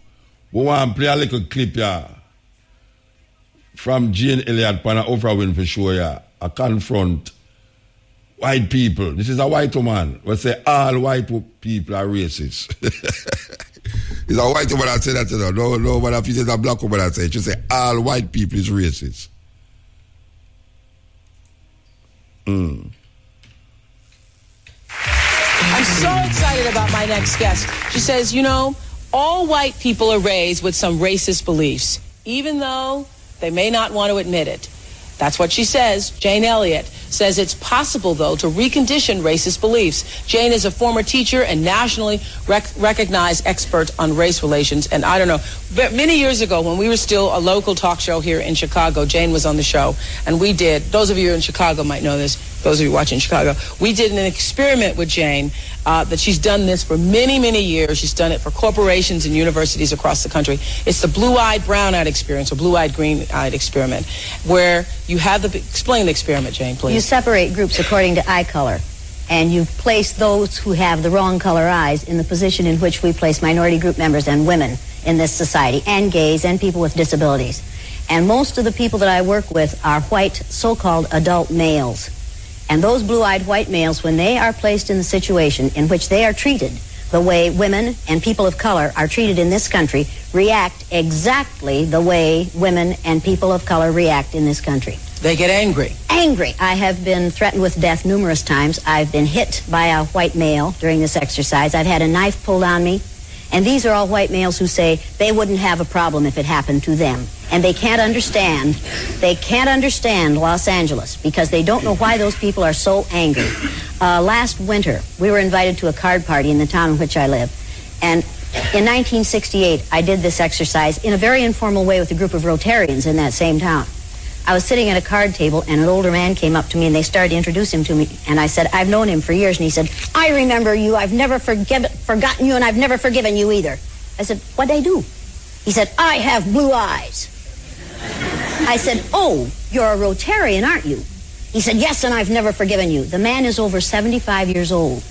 He went through that experience for 15 minutes at a Rotary Club luncheon.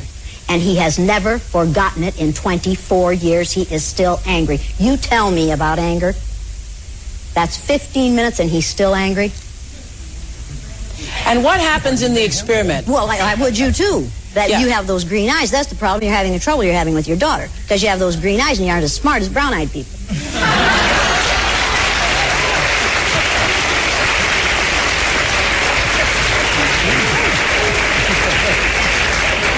Now, watch this boy's reaction. He goes, excuse me, do you think he's a little angry? That fast. You see, white folks are really super sensitive. What'd you say, Ron? What'd you say? I said, where's your proof that brown-eyed people are smarter than blue-eyed people? I tell you, brown-eyed people. You just listen. Now, this is going to be an effort for you. This is going to be an effort for you because you aren't accustomed to listening. White males are accustomed to telling things. They aren't accustomed to listening. Now,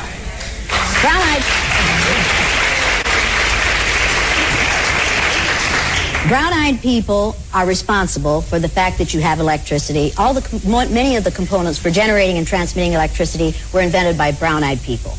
Brown-eyed people gave us our alphabet. Brown-eyed people gave us our numeration system. Brown-eyed people gave us the paper on which we write these anonymous letters to me that tell me that brown-eyed people are inferior. When you go home, you people do not pray for me, particularly you. Don't you pray for me. Because, see, I don't have to worry about that. All of a sudden, you ain't going to pray for me. Now, brown-eyed people are the ones who originated or who founded every major religion on this earth. No white people have ever founded a major religion. Now, you need to realize the contributions that have been made to society, to civilization, by brown-eyed people, by people of color. I'm talking about people of color here, folks. And most of us are not aware of those things because we live in a racist society and because we are educated by a racist school system that only teaches us about white contributions. And that's a fact. And if you don't like it, I'm sorry, but that's the way it is. If we would start telling the truth in schools, we would not have racism. We could cure racism in this country. Somebody said, I heard somebody...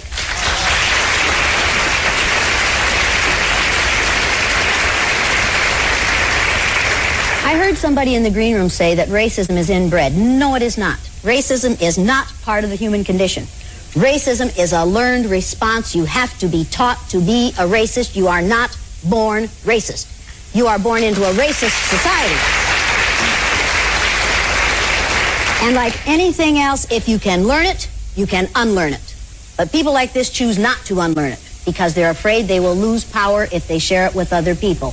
We are afraid of sharing power. That's what it's all about. That's the reason men won't share power with women, because they are afraid they will lose power. People, if we would share power, we would empower many people so that we would all be more powerful. Well, this is a point, Ron.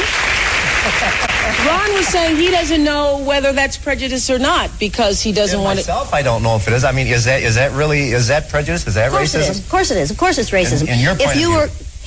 In the point of view of most people who understand anything about racism, if you were born, raised, and educated in the United States of America, if you weren't a racist, you'd be a miracle. You all look like a miracle to me.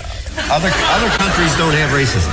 Other countries do have racism. Absolutely, other countries have America racism. This, America that. We're born in a racist society. That's fine and dandy. But what I'm getting from you is that we're the only ones that are racist. Did I say that? But that's the impression I'm getting from you. You choose to get that impression from me. Not everyone is getting that impression from me. You do because you want to. So that's the choice you're making. You're making an assumption that will defend your position. It's an indefensible position. You're not the person that says because white people like chocolate and chocolate milk, they want to be black, are you? I think you said that. You didn't hear that from me. Did you hear me say that? No, at some other time, at another program. Do you really think I would say that? I don't know. You see, what we're dealing here with is mental illness. Racism is mental illness.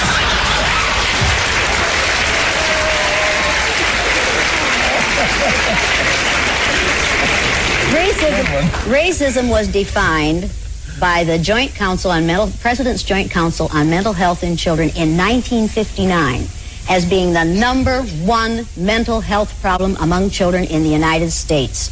And they didn't say among black children. They said among children. I agree. If you judge other people by the color of their skin, by the amount of a chemical in their skin, you have a mental problem. You are not dealing well with reality.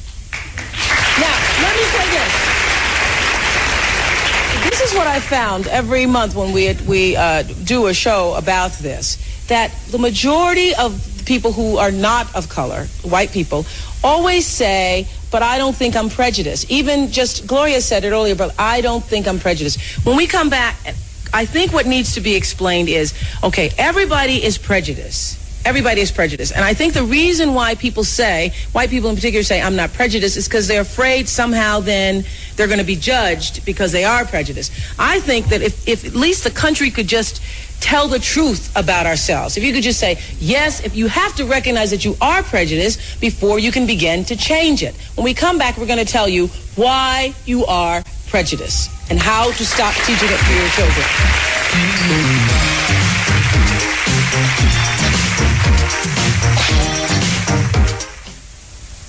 Trying to teach racism through the brown-eyed, blue-eyed experiment, and already the blue-eyed and green-eyed people in this building alone are upset and want you to explain, Jane, that what you were saying to him about brown-eyed people and blue-eyed people is not true. No.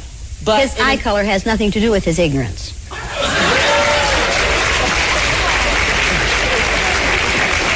Right. Because already in our bill, in Harpo, people are saying she needs to say because blue-eyed people, there's nothing wrong. It's an experiment. It's yes. Okay, so Jane, what I think we also need to explain, and I think our next show, we should do that. Our next show. How many of you would be willing to participate in the brown-eyed, blue-eyed experiment? Yeah. Okay, good. We'll have you back one day. We'll do it. You people like to suffer, don't you? Yeah, like to suffer. It's so interesting. Even though you know it's an experiment, people get so crazed in the midst of it. I think you need to explain something that I think maybe got not heard as well as it should have, Jane. Jane said just a few minutes ago that if you were raised white in America and you are not prejudiced, then you would be a miracle. It would be a miracle to not be prejudiced. And explain what you meant by that. It would mean that the school system had failed, because the school system in this country is about maintaining the status quo. And in this country, it is white supremacy. That is one of the things we teach in the schools. And we teach it in lots and lots of ways. How many of you have ever had a teacher say to you, when I see people, I don't see people as black or brown or red or yellow. I just see people as people. How many of you have ever heard that statement? How many of you have ever Gloria made that just said it earlier today. Gloria just said, I don't see color. I don't see color. Isn't that wonderful? How many of you have ever heard a teacher say this? I don't care if you're black or brown or green with purple stripes. I'm going to treat you all the same. Ever heard that one? Now, how many of you have ever seen earthlings that were green with purple stripes? You see, that's a very serious statement to make because you are lumping all people of color with aliens. And it's what we do in this country. We consider those who are people of color not really citizens of this country. How many of you have heard this one? I think we should just ignore differences and talk about how we're all alike inside. Okay? Now, I want you to see something. You stand up here, please. Just stand right there. Put your black shoe right beside my black shoe. Now, you people see any differences between us? What's the first one you notice? Height. Is your height important to you? Yes. Well, yeah. Would you rather be your height or mine? Mine. Absolutely. Everybody would. You see any other differences here? Color. Sex. Sex. Is sex important to you? Well, let me put that in. Is the fact that you're male important to you? Yes. Yes. Are we alike on the inside? Yeah. Oh, we are? Can you get cancer of the cervix? No. Can I get prostate cancer? No. Does that make a difference in the way we're treated? Absolutely, it makes a big difference in the way we're treated. Sex is an important difference. Height is an important difference. You see any other difference here? Age. Would you rather be your age or mine? Mine. You want to get to be my age? Now, that's the ignorance of youth talking, people. He has a lot of things to worry about that I don't have to worry about anymore. Age is an important difference. They're trying to pass legislation in the Congress of this country to allow us to withhold medical attention from those over 75 because they are no longer productive members of society. How many of you have a parent or a grandparent who is over 75? How many of you would want medical attention withheld from that person on the basis of their birth date? Now, people, you need to be aware that if they can do it to people of color today, they can do it to the aged tomorrow. And all of you will have to worry about that someday if you're very fortunate. See any other differences here? Glasses. You talked about height and age and gender. You see another difference here that's important? Color. Yeah, see, nobody wants to say the C word. It used to be the C word was condom. You couldn't say that one. Now you have to say it because it will keep you alive. But now no one wants to say the C word as color because we have a president who says, I think what we need is a colorblind society. Now, folks, when you hear somebody say that, you know you're listening to a racist. Because what he is saying is there's something wrong with this person's color. Mm-hmm. So we just will pretend he isn't this color. Has anyone ever said to you, when I see you, I don't see you as black? Yeah. Yeah. How many of you people of color have had that experience? Well, you know what happened? Can I share this with you? You all, Jane and you all? I have a neighbor of mine who was a farmer, and I have some sheep, and I have a lot of black sheep. And sometimes when you have the black sheep turn white. I don't know how the hell they do that, but anyway, so my neighbor who's a farmer said to me not too long ago, he says, you know, I don't understand. All your black sheep stayed black. And I said, yeah, I guess because they knew they were in a black family. And he said, and my farmer neighbor, who happens to be a white man, said to me, oh, you're not black. You're just a neighbor. I go, I most certainly am black. But that was his way of saying, you're not like what I think other black people are. Right. So I understood that's what he was saying, but that's what you're saying. Is your color important to you? Yes. Absolutely. White folks, listen to that. Color is important to people of color. But it's also important to white people. It has been negatively important in this country for 500 years. When you start seeing it as a positive, then white people will begin to say, well, now let's not deal with it that way because then that will mean there's something wrong with us because we are colorless. Color is an important difference, folks. We are not the same on the inside, not only because we're different male and female. Black psychology isn't the same as white psychology. It doesn't mean it's better or worse. It's just different. Differences need not be seen as negative. They are positive. They are valuable. Folks, forget the melting pot theory. It would never work. It shouldn't have to work. It ought to be all right to be different. It ought to be all right for us to be male, female, tall, short, fat, thin, old, young, black, white, brown, yellow, whatever. The differences are important. Think of this country as a salad bowl. How many of you make salad by throwing the green peppers, the red peppers, the tomatoes, the lettuce, the celery, the onions into a blender, blending them up, pouring them in glasses, and passing them around with various kinds of dressing? You want all the components in that salad to maintain their flavor, their shape, their size, their texture, their color, because it makes for a more interesting whole. This audience is a very interesting group because of the differences. It really bothers me when I talk to all-white groups because, folks, there's no such thing as an all-white group. You all have the same great-great-great-great-great-great-great-great-great-great-grandparent back there 280,000 years ago, and she was a black female. Why the maps? Why the maps? Well, because people who are racist, in this country, we're all racist. White folks are all racist. We don't understand where it comes from. You can't cure it if you don't recognize that you have it. We all are infected with racism. We are taught to be racist in the schools. And here's just one example. Will you hold this up, please? How many of you have ever seen a map that looked like this before? How many of you have ever seen this map? Seen that map. Isn't this the map that you use K through 16 in the United States of America? Now, folks, look at this map. According to your social studies teacher, what is the equator? Right. An imaginary line where? Yeah. Around the center of the earth. Then if this map is correct, then the equator must be here, and Chicago has a tropical climate. Now, folks, this is the map that we use in the schools. Look where the United States is, in the middle of the world, right? Now, here's the USSR, which is no more, of course, Mongolia, China, Africa, India, Pakistan, Afghanistan. Now, look over here. USSR, Mongolia, China, India, Pakistan, Afghanistan. Two Indias here. We have two Indias. Did you know that? Now, people, this is a flat-out lie. Look at the size of Greenland and the size of South America. According to your social studies teachers, what were continents? Largest land masses on the face of the earth, right? Now, do you know the continents? Africa, Asia, Australia, Antarctica, Europe, North America, and South America. Did I say Greenland? Well, Greenland isn't a continent, but it's a huge landmass according to this map, right? The map is a flat-out lie, people. If you read the legend on the map, here it says, in fact, South America is actually 9 times larger than Greenland. Now, look at this map. The equator on this map is down here. All the white countries are larger than they should be, and all the countries of people of color are smaller than they should be. This is a visual image that teaches children a lie. In order to make this map anywhere near accurate, you have to take this over here and put it here like this. Now, well, can somebody hold that? Can you hold that down there, somebody? Are you a somebody? Sally is a somebody. Okay, yeah. Sally's a somebody. There. Now, take a look at the difference. Does that give you a different visual image of the importance of the United States? People, there's the way you use things like this, teaching aids like this, are what make you and I racist. We were taught that this is the way the world looks. It's a flat-out lie. How could a parent not be a racist? How could a white parent not be a racist in a situation in which we do that? I am a racist. I was born into a racist society. I was taught how to be a racist at birth. I know how to be a racist. I hate it. I hate the fact that when I read an article in the paper about a crime, I immediately think, God, please don't let it have been a black person who did it.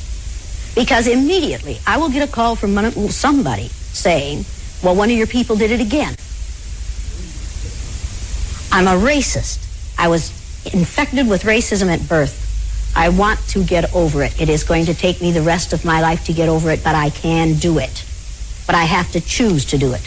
I choose to do it. Now, this is a new world map that was made by a cartographer called Arno Peters. This is the Peters projection map. Folks, it's for sale for like $10.95. I'm not the front man for Arno Peters. I want you to know that.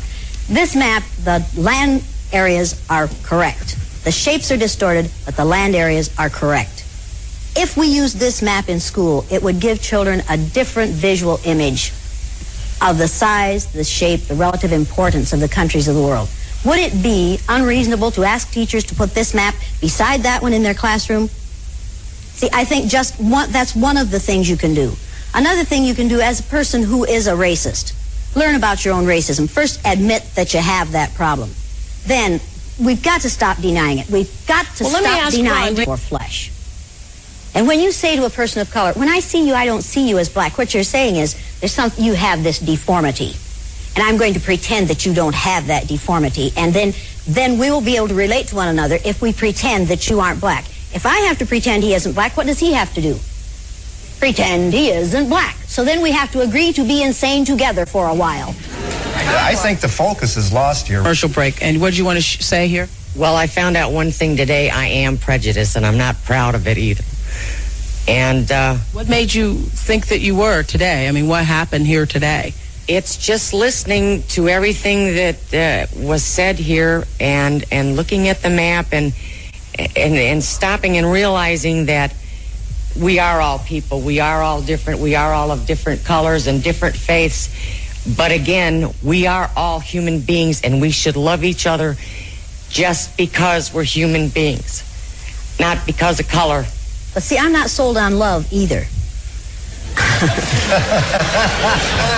See, why aren't you sold on love? We have had love in this country for 500 years. We have yet to get justice. Or understanding. I am sold on justice. I think we could have a just society, and then people would end up loving one another because we treat one another fairly. But if you love me but don't treat me fairly, I'm not going to end up loving you. Uh-huh.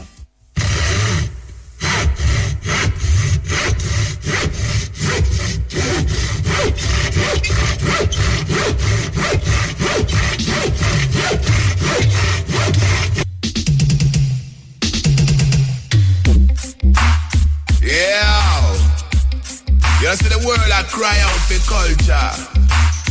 Up for conscious lyrics are what the people them need.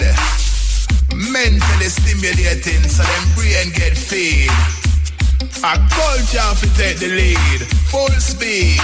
Hey yo, get out of the way. Say move over.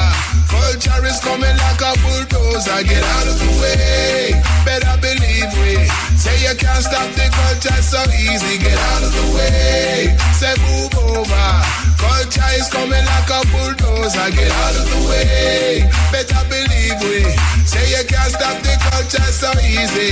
You better move. Culture no response. Like Barry Salmon say we're putting up resistance. They are for the 12. Yes, I feel the distance. Say culture fighting for its very existence. Big up all the world veteran who still depend it. Big up all the new culture you them like chronics. If the wicked them did have them way, them would have banned it. Then can't stop the culture from go around the planet. Get out of the way. Move over.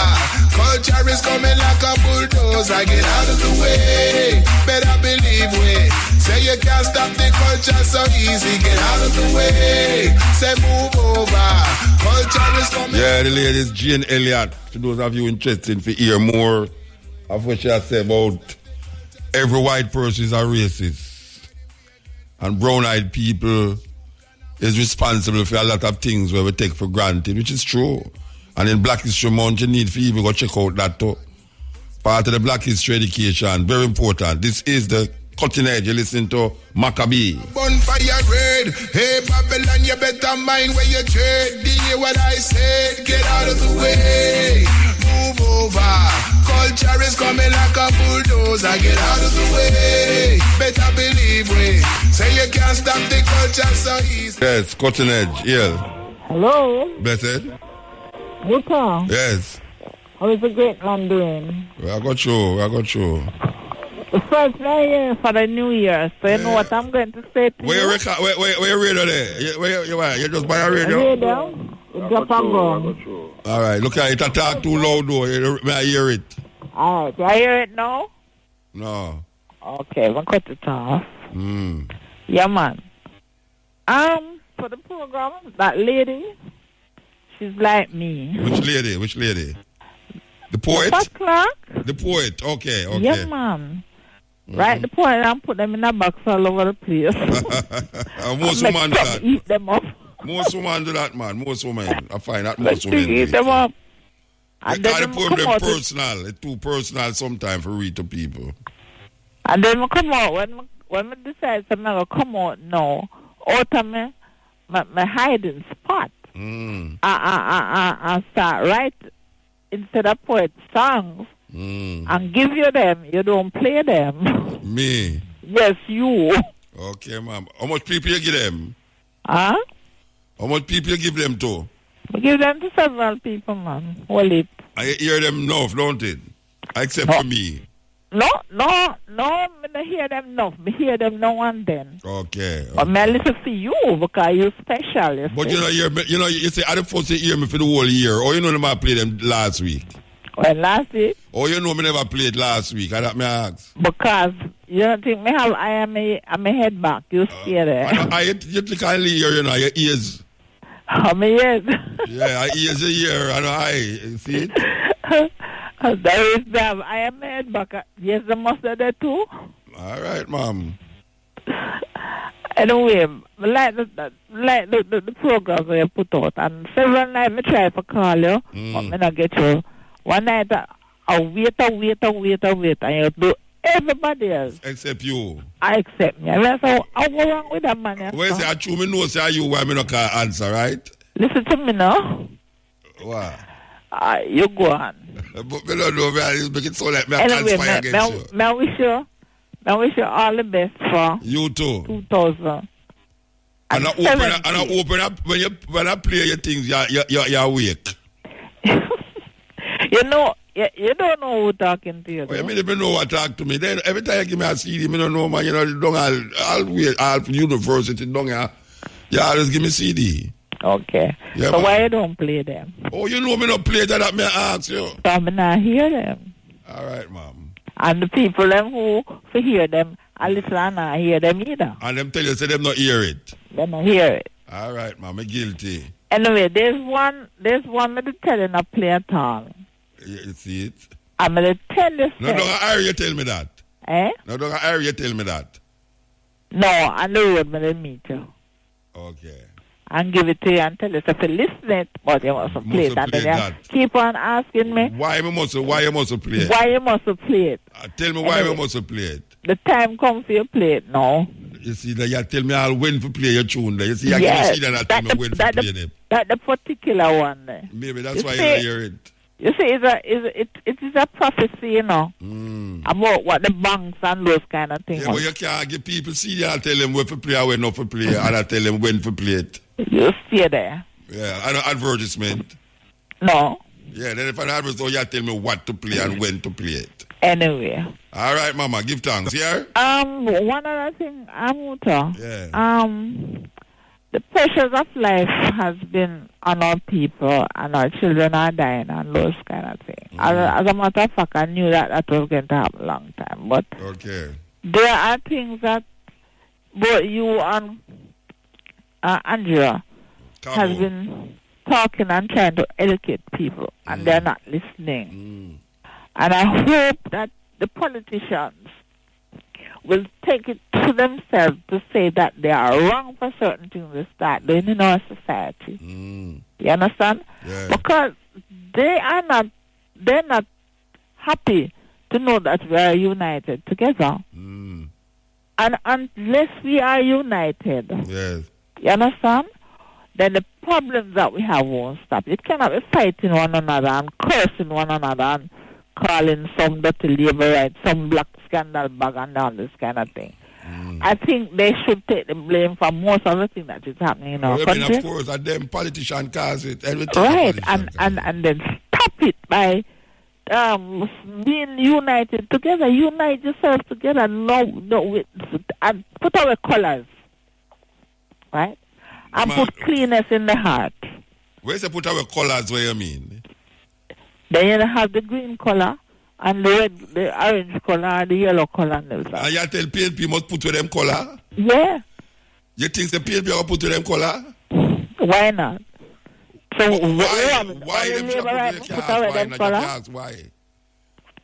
They must put away them colors and start unite the people together.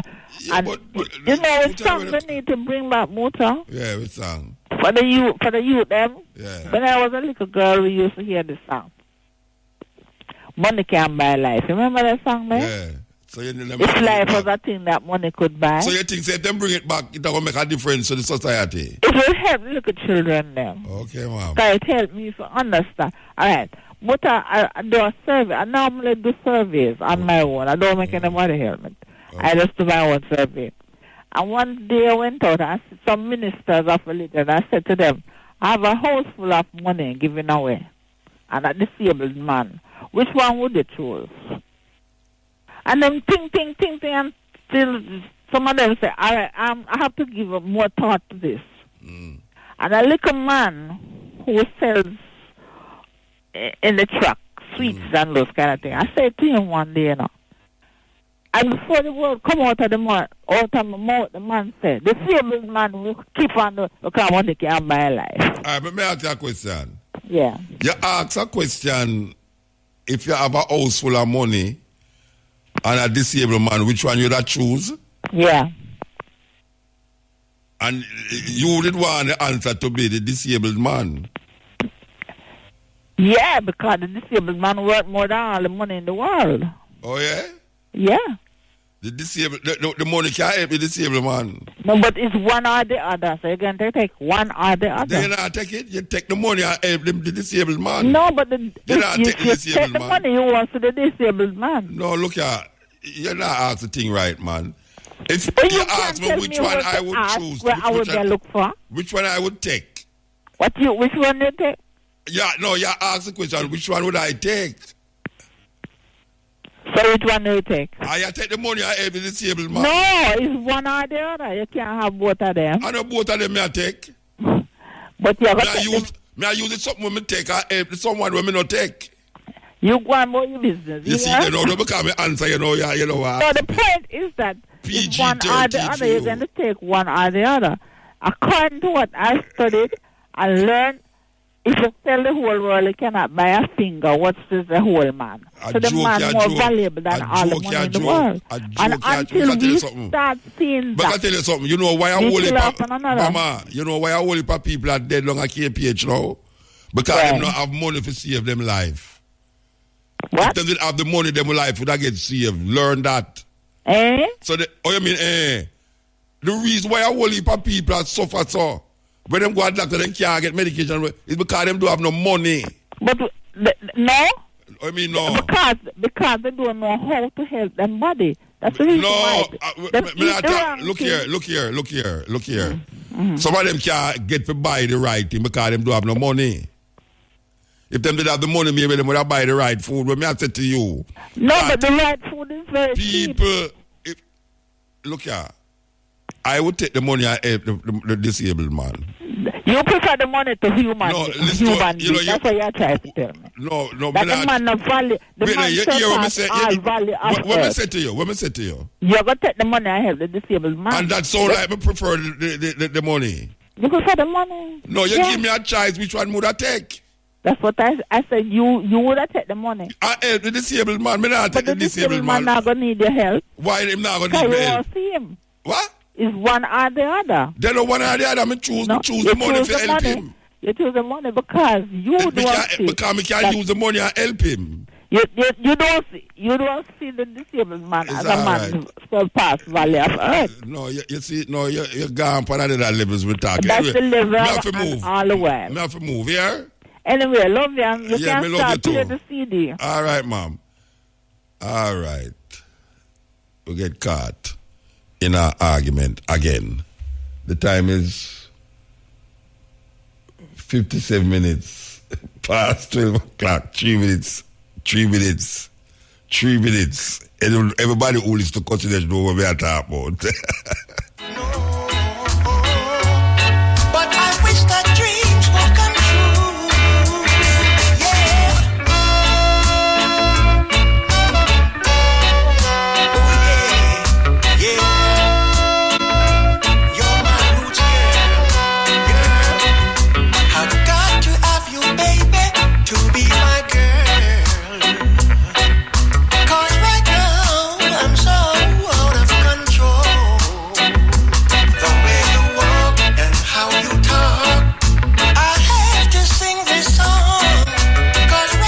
You know, I tell the listeners, I can't find the tune. I look feet and I can't find it. I forgot source it another way. Yeah? All right. Yeah, cutting edge. Blessed Mutabaruka. Blessed man. and live there with strength, no? Yeah, man, give thanks, brethren. Amma. Yeah, the poet. The poetess. I couldn't say. Sweet. True guy, man, I hate to call it. Sweet man. You have a far way to go, man. Real, man. You have some powerful pioneer. And our voice, you know. Our voice is living on the thing, man. You really can do it, you know. But I listen out for the rest of the night. Real, man. Real. Maybe next time we bring her. Really sweet, you know. Yeah, man. I'm more strength to her, you know. Yes, real. I should really just don't talk that while about the racist thing. I the same thing that go on in the school, you know. I really true, you know. Why the youth them get so upset and easy to get thin skin, you know. Yeah. When you take a check, it's like people them last them here to the work of colonial teachment. And them not have the right culture within themselves to keep them to resist certain things when it come up on them, you know. Yeah. So you find say all them things, you know, really keep them away from themselves. They only come work with the colonial system, said we come get a work in them system, and them don't really know themselves. They only know the things where them teach them. So instead of when them come out of school now, that time them have a little time to really get certain little amount of knowings of them own personal individual self, you know. So not for them to start the way, because most important part of our youth life are when them small, you know. And when them get the right grown up teachment, you know, to realize and understand them own personal individual self. That's the greatest thing in all people, you know. When you can know yourself, and I know personally, say, I hear yourself that someone else invokes something like you. So you can stand up and be strong wherever you are.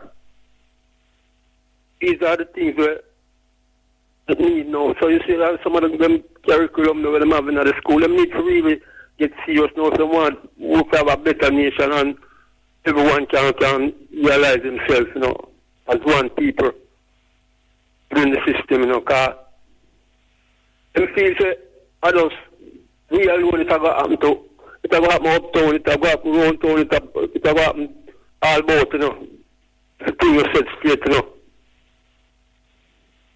So we need them for us to realize right now. All right. As the lady said, a while ago, the politicians them cast it. A serious thing. And that's why I say I like them work with it. You got slave master them over so. Yeah. All right, brother. We have to move. That's out our things to them. We have to move, you know. And we have to things. We have to move. The advertisement about coming in you. We have to move. All right, sir. Bless up. Yeah, we're there with you. I tell you, Black History Month in full swing, in progress. Consciousness prevails. Have to, especially in this time, yeah. Especially in Jamaica, yeah. Yeah, the little paradise become a bloody city. And you know we're going to play that tune there? We can take the car. Yeah. Yes, yeah. Yeah, hello. Yes. Night, Muta. Blessed man. First time caller. I listen for years, the first time I get to call you, man. Why are the first you going to call me? You know, sir, through my kind of, you know, Christian home, my people, them always say, boy, be a Muta, you listen, be a Muta, I have to read that, you know? So you're not the Christian home again? You're not the Christian home again? No, me then I freeze you know, so me I listen to be a Muta now, but and my wife tired of me, you know, every day she say, Muta again. Be a muta. A man like you, but they don't like me, you know. A man like you, but they don't like me, you know. Muta again, yeah, man. Every day, man. Come here, man. We do construction work. So what me do? Me download be a muta. So I go up on site of be a muta. Me listen. So as a man, see me them and say, oh, man, this is be a muta. Yeah. So I want me did listen. I say, in a camp, some soldier, you run. Yeah, your bridge run in front of one. Jeep. One. Yeah, when me a youth, right. What happens is that up at more know which man go through that. Which part in the camp? I wonder which part in the camp. Let me not tell you, man. I'm going to tell you now. You know Dopey Gate? Yeah. You know Dopey Gate? Yeah, man. All right. When you walk from Dopey Gate, you go straight up at the top of the road at Dopey Gate. Then you see have a mango tree on the left before you turn round for go around the missile. Eh? I saw that. You know what? You run from the Dopey Gate, man. You know which part me attack? Yeah, man. I know where I attack, man. You know the road straight go right up, and then you have a two turn. One go a missile and one go. I don't remember which part it go. Well, the man say we must come down off of the tree. And then him put with a stand up. Me and my brethren to stand up in front of the Jeep. And start the Jeep. Yeah. And make we have a track go down back at Dopey Gate in front of the Jeep where I drive. When me hear talking, I say one day, I don't know what you do, way up on the road. Me I say, I can't so far. What are you there? Yeah, man, the man go tree, man. Yeah, man, the man tell me, say, must drive in front of run in front of the Jeep, man. Yeah. And if we don't move, you're going to tear off too. Yeah, man, I tear everything, man. You just come from by missile. Eh? They know say I come from by missile. They must say, all right, I run out to them, clear them Utah. I know the missile. No, I don't know the missile. They might tell you if you I know the missile cause it, you know. Because we don't read them. In the night, we read the missile, you know. In the night, we read it. A mango. A mango, we did not pick off of the tree. Mm-hmm. Yeah, a mango, I think we come down off of the tree. And come out, right? I'll carry come out now. But him not put you in the Jeep and drive to go down there. And make him run in front of the Jeep. Well, that sounds like some tuning on the go through. May I tell you? Yeah, tell him that. You was soldier. You was a soldier. Yeah, man, we just left. Oh, you just left. You know? No, man. If you tell some things when we go out of camp, it's amazing. Up at camp, me learn to swim, you know. Yeah, man. Yeah. Yeah, man, up at camp, me learn to swim, man. Yeah, man, a man push me off the deep part of the pool, man, and I tell you. Oh, yeah. It's a good oh, you live in Ireland and can't swim. You get something good from there. Yeah, man, I learn to swim. I love the food. I love the soldier food in them days there. And at night we go read it, you know. Because the bridging father was some major up there. So we get the opportunity to go up there and you know, swimming at the pool and all them something there. But may I tell you? Oh. Yeah, for real. I don't know if you can do them things nowadays, though. Eh? No, I did it. I just run off a couple of years and cut. Because I said, boy, it's still a look better, you know? Yeah, like a stepping stone, you know? Yeah, man. Give thanks to it. Yeah. Give thanks, but I just want to big up still because I was for teaching me get from here, you know? Yeah, all right, sir. I'm experience. Entire time, you have to tell him, some Munta go through this, when him go through some training like how me go through when you're a soldier. Yeah, for real. Give thanks, man. Big up yourself. Yeah, all right, sir. Blessed. Woe be unto the bloody city that is filled with liars, robbers, and thieves. Woe be unto the bloody city. Yes. Hello? Yeah, blessed. Hello? Yes. Yes, Mota. Yeah, good night. Good morning, whatever it is. Morning, sir. Yeah, you know, I just have to give my 2 cents every so often. But what my observation I show me, the people and I use the social media and I destroy ourselves. Yeah. Everything we put on social media. You understand? And is a thing. It's like if you want a tune for me at it, the disc jockey on the radio just play it or repeat it. So when we are pass around them dangerous graphics there with the youth, them do all kind of things to people and do all kind of things to themselves. It's a plant a seed in a people, you know? And we need to figure out that. And again, we have to try to find a way to love ourselves. And also once we hurt somebody else, we hurt ourselves to adapt. We have to see ourselves in the next one. Next one, all right. You know what I mean? And that's going to save way. And you know what? A big thing. The system of government we run Jamaica now going to make Jamaica better. Yeah. We have to change it. Our slave master system that. Yeah. You understand? And it them the use of slavery. You know, see no pussy tribe in a dog. You know? You know, see pussy tribe the dog. So them think that now work. You know, and like as usual, I have to big up Fireball and I have to big up Bugsy and Arville and all of the youth them for Ellis Avenue and Pembroke Road and everything and Muta. Yeah, man. You do a boss job. Give thanks, Bridget. Hear that? Give thanks. You do a boss if a job. Yes, sir. All right, sir. Give big up Tower and New York, so cool. Highly. Cutting edge. Climate change. We don't want them destroy the climate, yeah. We must preserve it, nurture it, take it. We'll come back to the show now, you know, climate change. We'll come back to it. Yes, Ian. Yeah, Muta, Copeland here. Copeland, what's that? What Copeland? It's something I'm going to ask you to do for me for Sunday. You ask me to do something for Sunday? Yeah. What you ask me to do? Okay, I'm sure you're going to be down in Summerton on Sunday, right? No, I'm going to Africa tomorrow. Right. Yeah. Oh, because I'm supposed to be speaking down there on Sunday. What that?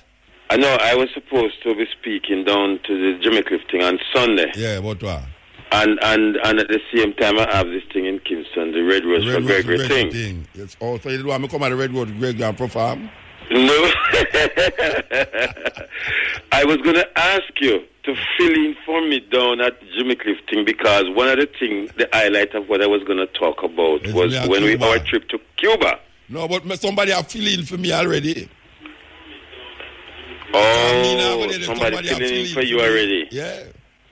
Oh, gosh. Sunday me there right in Accra there. Yeah, you're going to be in Ghana in if me not there a year long time, I RFM I do it, so if me not there. Yeah, that's why I was asking you because I was trying to see if I can do the two things. I mean, you know, but I have to be in Kingston. The one night of the day, man. Yeah, but it finished at 5 o'clock. The ceremony is between 1 and 5. Yeah. 1 and 6, and I have to be running the show. This show have to start by 7 o'clock sharp. Okay, so I didn't want to take a chance being on one side of the country and the next side of the country. I'm going to try, you know, but I figure... If IRFM could not do that, I'm there and me know the dep on it. So... Me know. That's why I'm going to ask you to just talk to the partner for me. Yeah. But the fact that you're going to be in the motherland, you know, I have to stay in the fatherland then and try to... Yeah, and stay and try to do two things in one day, you know? Fatherland, man. Which fatherland? Yeah, this land, yeah. Anyway, so, Red Rose for Gregory. Mm-hmm. Okay. Yeah, I just know the show is a fundraiser. You tell Cabo already, so you can't make it? No, what's that? What you said? You tell Cabo, so you can't make it? Well, the gentleman that called me yesterday, right, and to set up an interview that I did earlier on, David. I told him was to tell Sam that I was going to try to see if I can do it, but it's kind of tight unless I get a helicopter. But you're not going to get no helicopter. That's the point. And I just came up with it and said that I was going to ask you to just highlight that part for me. But if you did it 2 to 3 to 4 to 5. Hey, not so they expect take 3.5 hours to reach a Kingston, you know. Yeah, I said I was going to try it, you know, but when she said the ceremonial part start between 1 and 5. Yeah. And I have to be ready by 6:30 to start a show in Kingston. It's kind of tight. All right. So you can't make it. So you have to tell Cabo them so you can't make it. All right. I thought you was going to be there. That's why I said me call you asking for just do the partner for me. But yeah, man, give thanks. Yeah, I will try still, but if I can't make it, fine. If I can't, and have a safe trip to the motherland. Yeah, man, Ari, blessed. Yeah, this is the Cutting Edge on RFM. We don't play this tune now about climate change. Listen. Climate change. We don't want them destroy the climate. Yeah, we must preserve it, nurture it, take care of Mother Earth. We must preserve it, nurture it, take care of Mother Earth. In this lovely island, where so many fruit trees grow, we don't need high carbon emission. We don't need toxic like those. Coral reef we clean like clothes. Clean water where mango grows. Yeah, Muta. Blessed man. Yeah, watch out now. Watch something. If, for instance, if you read the Maccabee Bible from here, any law against that? No, what do you mean? Me just now wonder. Why you wonder that? No, just reasoning through, say, them say law against the Maccabee Bible. Them have a law against the Maccabee Bible? Yeah. Well, like if them catch you, like me, I said, if them catch you with it. Foolishness, man, because Maccabees in the Bible. It's in the Catholic Bible. Oh. It's the Maccabees in the Apocrypha. The Apocrypha selling at any bookstore, any Christian store, the Apocrypha selling, and it have the Maccabees in there. Oh, so you wouldn't be the problem there. The Maccabees is 2 books in the Bible, but our family have Maccabees. But Oh, yeah. The first and second Maccabees. And that is about a Jewish family who was persecuted because of their belief. Yeah. You understand? So it's not like say it's a banned book like the Lawrence book. You understand? The Lawrence book banned, but then again another foolishness and again people ban the Lawrence book, you know? All right?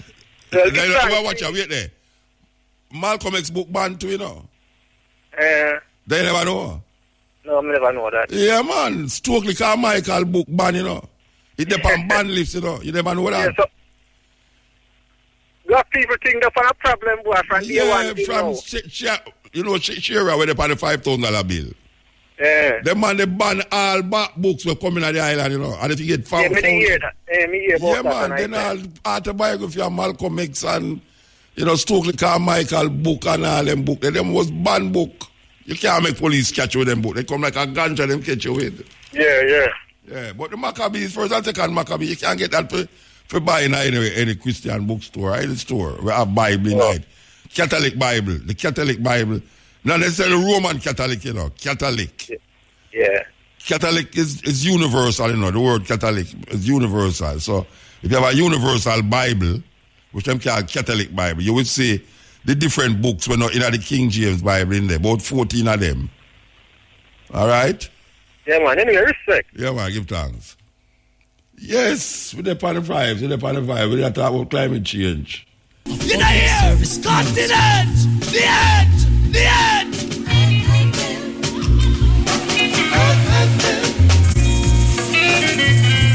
No littering.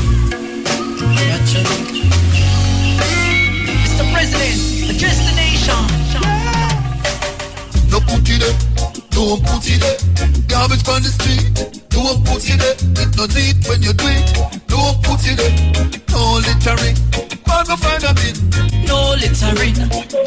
Yes, EL. EL, Rasta. Blessed man. Rasta, we just curious about one little thing. I'm going to ask a little question. We want to know out of black and white people, I wish we should have more we have in Ireland. Yeah, more people of color than white people. We have more black people than white people. More people of color, yeah. Well, I think people of color because what you call black, all Indian in a black too. Because through me, because big man called in a while ago and one type of racist program. But me I say, I don't know still. Me just because through me I listen to a program as a look at say, me live on the corner and you know what I say? Well, black people, white people are a minority group, you know, if you really look that way there, because them control whole heap of things, but it's not, you know, you have China much more than white people.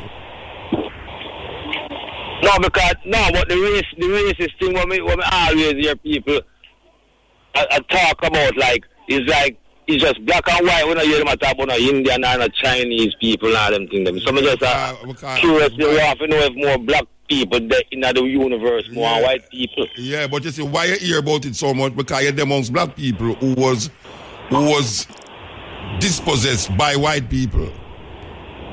So you hear about that more because you're there in a country where more black people there and slavery was carried out by white people. So it might look that way there because you hear about England. You know, England is a big country, America. The majority of people in America now is not even white people again, you know. So the answer I give me, Rasta, how should I answer you give me? The answer I give you tell you say more black people in the world than white people. Yes. The answer they may give you. Yes. Yeah. So, you know. Yeah, no, you know what I say? It's like,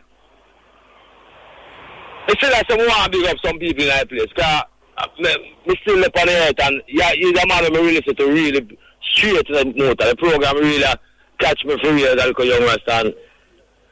You know, I want to do a little thing and sometimes I shine something on the radio when I never like because more if you look at I look why the girl asks if it's $1 million or is a cripple man push her there that take a mirror say that $1 million.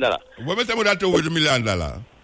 See, the man, but you couldn't use take the $1 million side of the man. The man don't want to help for you, right? That's why wouldn't want to help? That life you say no. Yeah, but no. So why do the million? Why you think say the $1 million couldn't buy him some food and put him in our house? Yeah, but you're not saying no food. Probably no, but me I'll take the $1 million and buy him food.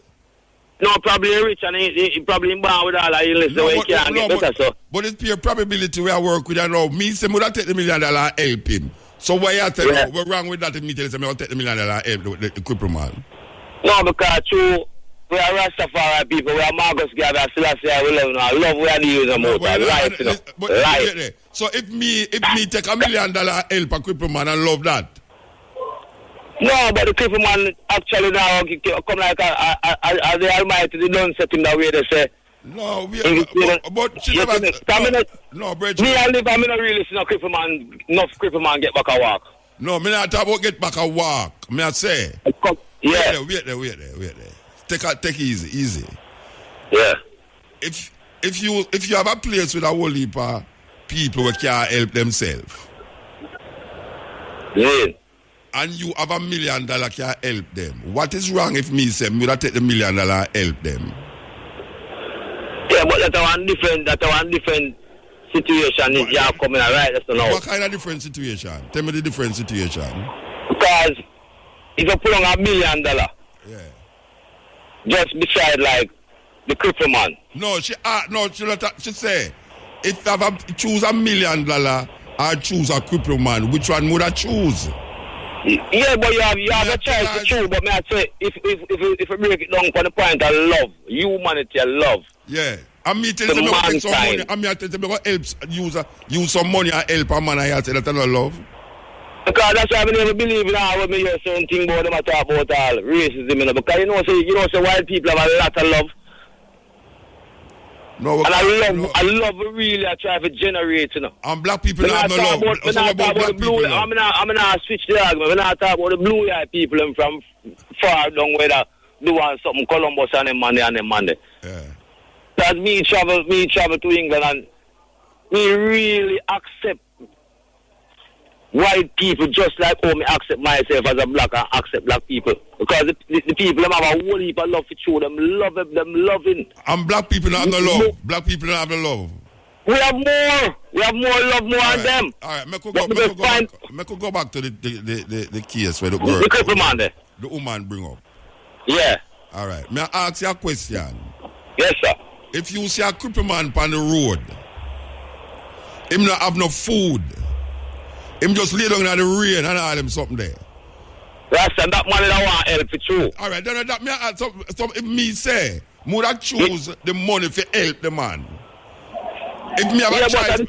The man, we never declare, probably she never declares that the man sick or poor, but I'm saying now, what if the man is a rich man? If the man is a rich man, because we know a lot of people who is wealthy, you know, platinum wealthy, you know, and they can't walk. And them can't walk.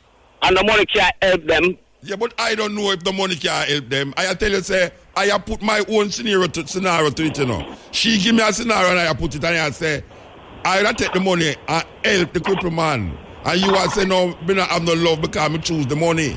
No, I never say love, Rasta. I could have said that. I just look on the whole situation of the argument. Yeah, the argument which you put to me is that I must choose between a crippled man and some money.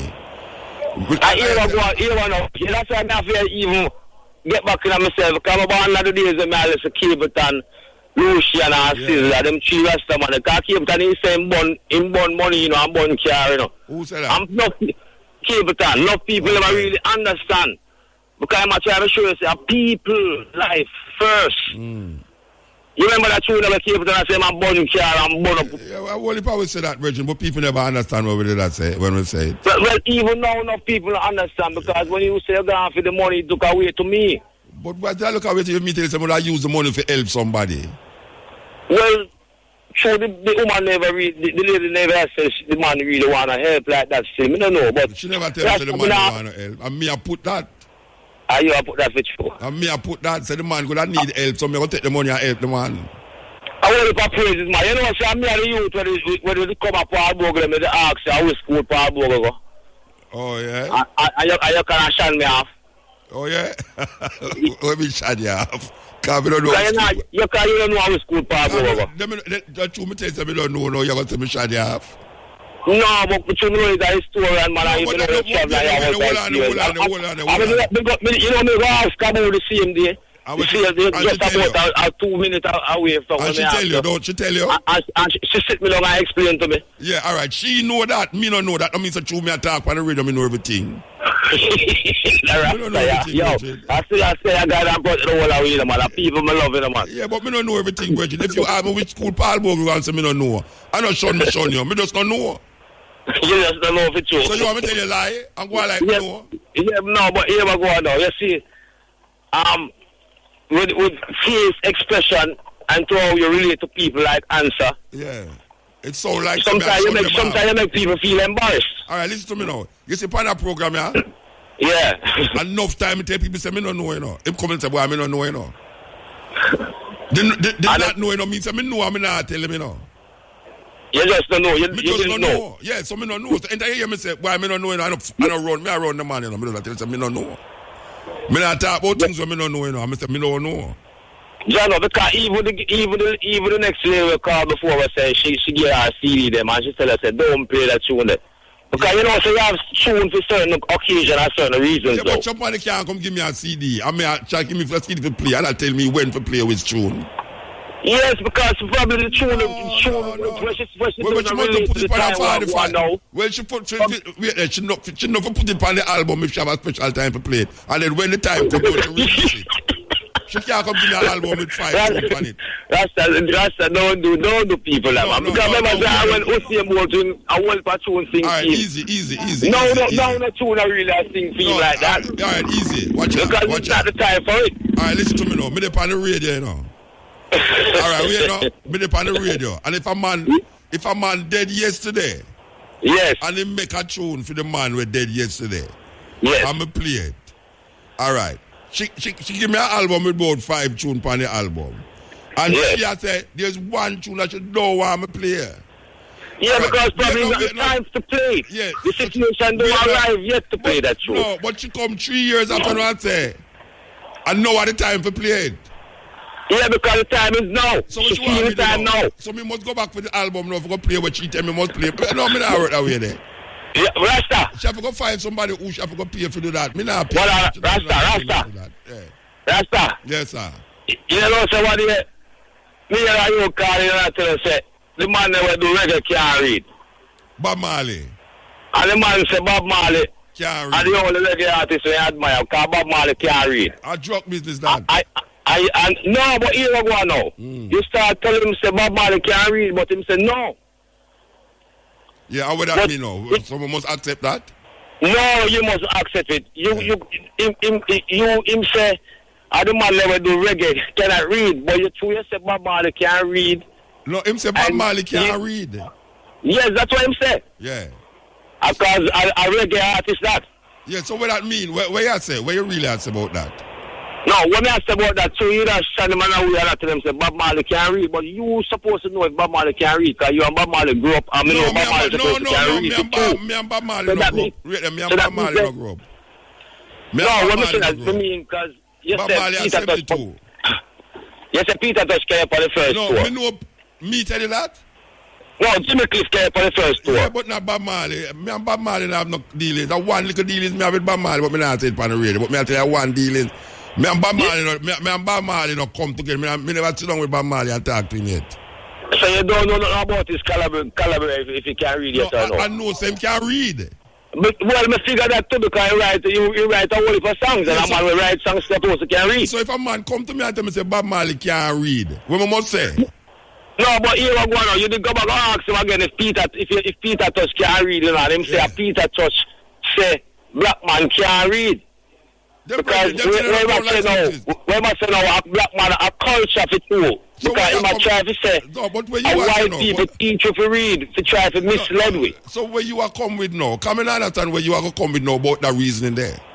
No, I'm not come with the reason to how you relate to the gentleman. Because you that say, afterwards you that say, I must ganja, I must smoke, or I must have peanut water, because not to come out tonight. I said, no, you should have tried to show him the positiveness. But look how much time I tell him, man, he must say foolishness. Him say foolishness. Nobody wear a Babylon reading, a Babylon read, Rasta no read. Tell me. Mota, sometimes you know get yourself. You know, so he's a real mentor. He's a top celebrity. A whole heap of thousands of people look upon you and respect your program and respect your things. So sometimes you be like embarrass people. It not sound good. All right, sir. Sometimes you call people some names and something. It not sound good. Yeah. Because me as a young Rasta, I try to live up. I love me saying, I have no enemy.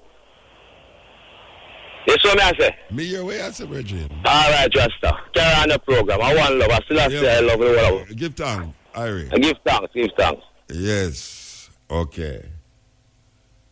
All right. What did they? What did they? The Earth Anthem. Earth Anthem. Is a public service announcement.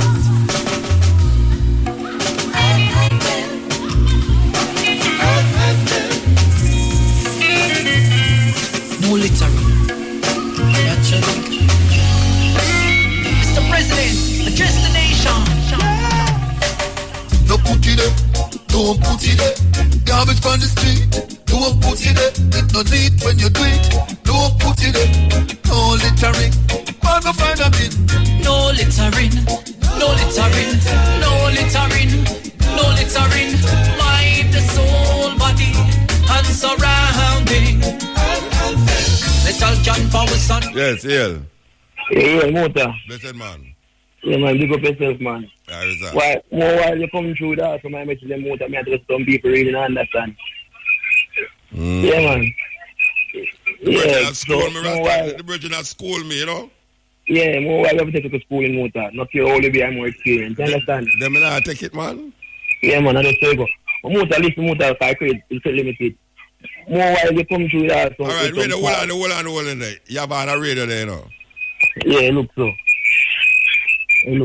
Yeah, man. Yeah. So me I say, more while you come through that, some white people talking and make you know how white people do things. We as black people know the certain thing white people give it and so for lamp and we don't adhere to it in the motor. We're not adhere to? Like what, for instance, like what? Alright, when teaching from the Bible, where them tell you, say, boy, and certain things not to do. Why people themselves not practice certain things when them teach you, know. So we as black people have to look to ourselves right now. Yeah. You understand? To find certain things to ourselves. Yeah. In our research and reading. You understand? I agree. How can certain man where a carry forth, certain message come to you, we have to say a man can't read. You understand? A man can't. What you talk about? You mean Bob Marley think that? Yeah. Oh, we come back this one now. Yeah. Don't people understand look at themselves, say, boy. I can't truth. You understand? Knowing themselves, I go say a man can't read. A man like Bob Marley. Then can't compare it and talk. All right. Why he must say that? He must say that because he must say a Babylon teach you to read. And a man like Bob Marley who have so much good lyrics wouldn't really go read. Okay. So now a man would like me now for going at some serious reason with them kind of reasoning there. Me know that. Every real man. I can talk. You know what I'm saying? Yeah, that me I say. I can talk. But you want to show me a logical explanation why Bob Marley can't read. Because reading a Babylon thing. Yeah, but more just keep it more because you have vision enough youth. Young youth are dealing with it right now and just keep on the good push forward see because you teach you a whole heap of things motor. Understand? Blessed and with the woman attack about sex, you must say you can't give a man in walking, you know. You can't come and walk it and you can't give a man a monetary help to help him.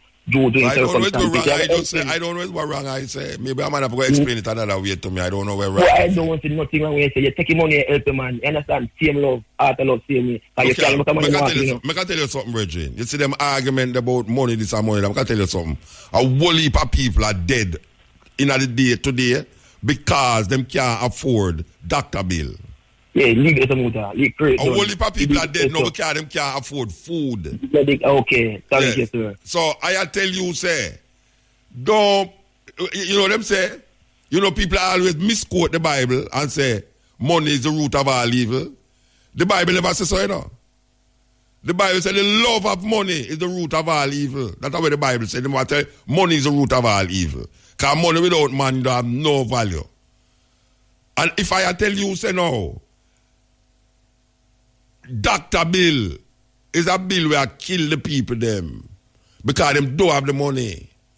You know what people you see in the newspaper say them need $1 million for go get something out of them head, some this out of them body, and them just need the money for go do it, and them can't do it because them in a situation and them can't get the money. And you have people now who just have enough money that if them two are hurt, them fly down to Miami go fix it. So we have to understand that. And them want me to feel that way there. So meanwhile, them have the whole of the money and we have the sufferation. It's like how them teach you for prayer with our eye closed. And then when we open back, we have them have we land. And we have Bible that hug up. And them have the gun and the Bible and come in Africa with it. And we did they have pray, and them to take away land and give a Bible in our hand for all. It's the same thing with the money thing. Some people are saying, well, I don't want rich, I just want to have enough. What is enough? What is enough? Money is a very important part of our life, yes or no. And we have to understand that and accept that. And we don't put money above no life. But we have to say money can help save life. And if no people did have money, them would have better have. You know what people can't afford them light bill? That them have to throw up wire upon top of wire now for go catch light and then them go to jail. You know what people can't afford to send them picnic at school? A man they run the talk about money this and money that. Him don't need no money. Watch a man. When we talk about life, you know, we want to have a good life. We want to have a good life. We don't want to just have life. Because that is a must. You have life, so what? You know what? Have life, I would have preferred to dead. You want to have life and have it abundantly. You want to have life that you can afford to help your friend and your family and your children them. So no one not talk about like say money, like him no want money. You know what man on the road? I just stop so I car glass, him a look money. Me tell a man, me there one dance, one session one night and a man Say, Muta, me look at money for buy a spliff, you know. And me say, all right, you see a bridge over there, so we are sell the spliff. Tell him, say, me tell you, say, forgive him a spliff. Forgive a spliff. You know, the brethren say, well, I don't know about that, you know, Muta. I say, watch out, tell the man, say, me, say, forgive a spliff. I know the spliff him want, you know. Him want the money. You see, little after the brethren come to me, him say, me can buy a box food for him. If him can, the same brother now ask me can buy a box food for him, you know. Me say, all right, you see that brethren over there, so go to him and tell him, say, Muta say, forgive him some food. Forgive some food. You know, say, I'm not going to left for the food. And the money him want, you know. And when me find him with a whole heap of man, you know, you get a certain place. If him beg your money and say, boy, I want a lunch money, you know, you say, all right, you want now. You say, to lunchtime, come back for the lunch. Come for the lunch. Him nah come. Him nah come. A good while back a man see me down a Ocean Rose Road there, so me a walk, me don't know where me a go. And him back me up and I say, Muta, beg your money, no. Me say, all right. Me give him the money. You know what the bridge go buy with my money? Cocaine. And if me ask me, say, beg your money for buy some food, now me say, all right, come, me you go in a Burger King and buy some burger for you. Him nah go. No, that me talk about money put you in a danger. Money can't put me in a danger because I know what to do with money. And black people have to understand what to do with money. And don't make money control you, but yet you'll use money. And now black people afraid of that. That's all them I tell you, say, no, sir, rich people are suffer more than foolishness, but rich people are suffer more than poor people. And madness. It's madness, but rich people are suffer from more than poor people. But it's just when a man reach home, this and home that, no go so. No go so. Because look on Jamaica now. Look on Jamaica. You have more poor people in Jamaica than rich people. You see that the rich people control the poor people food, how them dress, where them go and all them something there. When you start to worship money, like you know, want to let it go, like you want to hold on upon it, then it's a problem. It's a problem that, like the man who go beg me the money now, me tell him, say, when him say, I want to go buy food, I me tell him, say, all right, come, make me carry you go buy the food. He must say, it's all right, Muta. Adopt me a call, hold on for money. Me not no time for hold on for money, because money come and money go. Money there to make you feel good in yourself, because you can afford to pay your rent, pay your light bill, buy food to put by your table, and any other little thing where you feel will make you happy. Like all a cell phone. I just saw it go. Like I have a computer here so now. And I use my computer, I can afford to buy a computer, and a man can afford to come thief a computer. Because him not have the money for buying a computer. It's that we're talking about. This is the cutting edge with the last lap. We say give thanks to the moment. Give thanks to the time, give thanks to the energy. You know, say, we're going to play this tune, you know. We want to find the tune, you know. This tune is by Joe Mercer. Is Steve Marley's son, this, I sing. Here we go.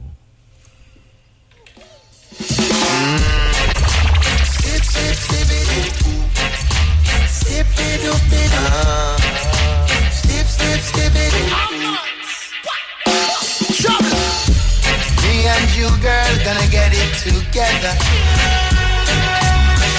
Gonna do what we want after 11. You miss me and tease me. In the end, you're gonna please me at our private beach party. Well, yeah, I just remember something.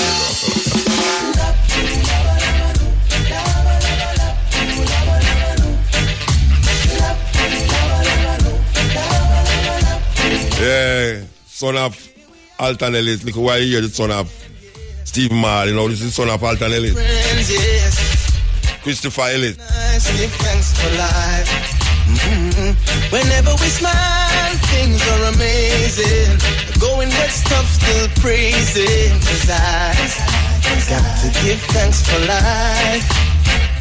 From all children full of energy, all songs full of melody. Y'all should be friends, not enemies. No, I don't want. Yeah, why you look Matrix in the house? You know, the Matrix. I request a tune sneakingly. Matrix say he might listen to where we start the program with, and he might hope say some of the parents that would have listened to what I say. They might hear what I say now, but them not listen.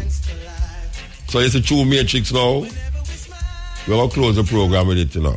We're going to close the program with it. Matrix say, I want serious happening, you know. Yeah, that's that. So we're going to play it. A whole heap of people. I must say, it's the most requested team for your program, I know. The most requested team for your program. And people actually want the CD and go in a store, go ask for the CD. And I know, say, I may make it in my bedroom. So you going to do? We're going to play the team song for the Cutting Edge. This is the Cutting Edge. I got you know.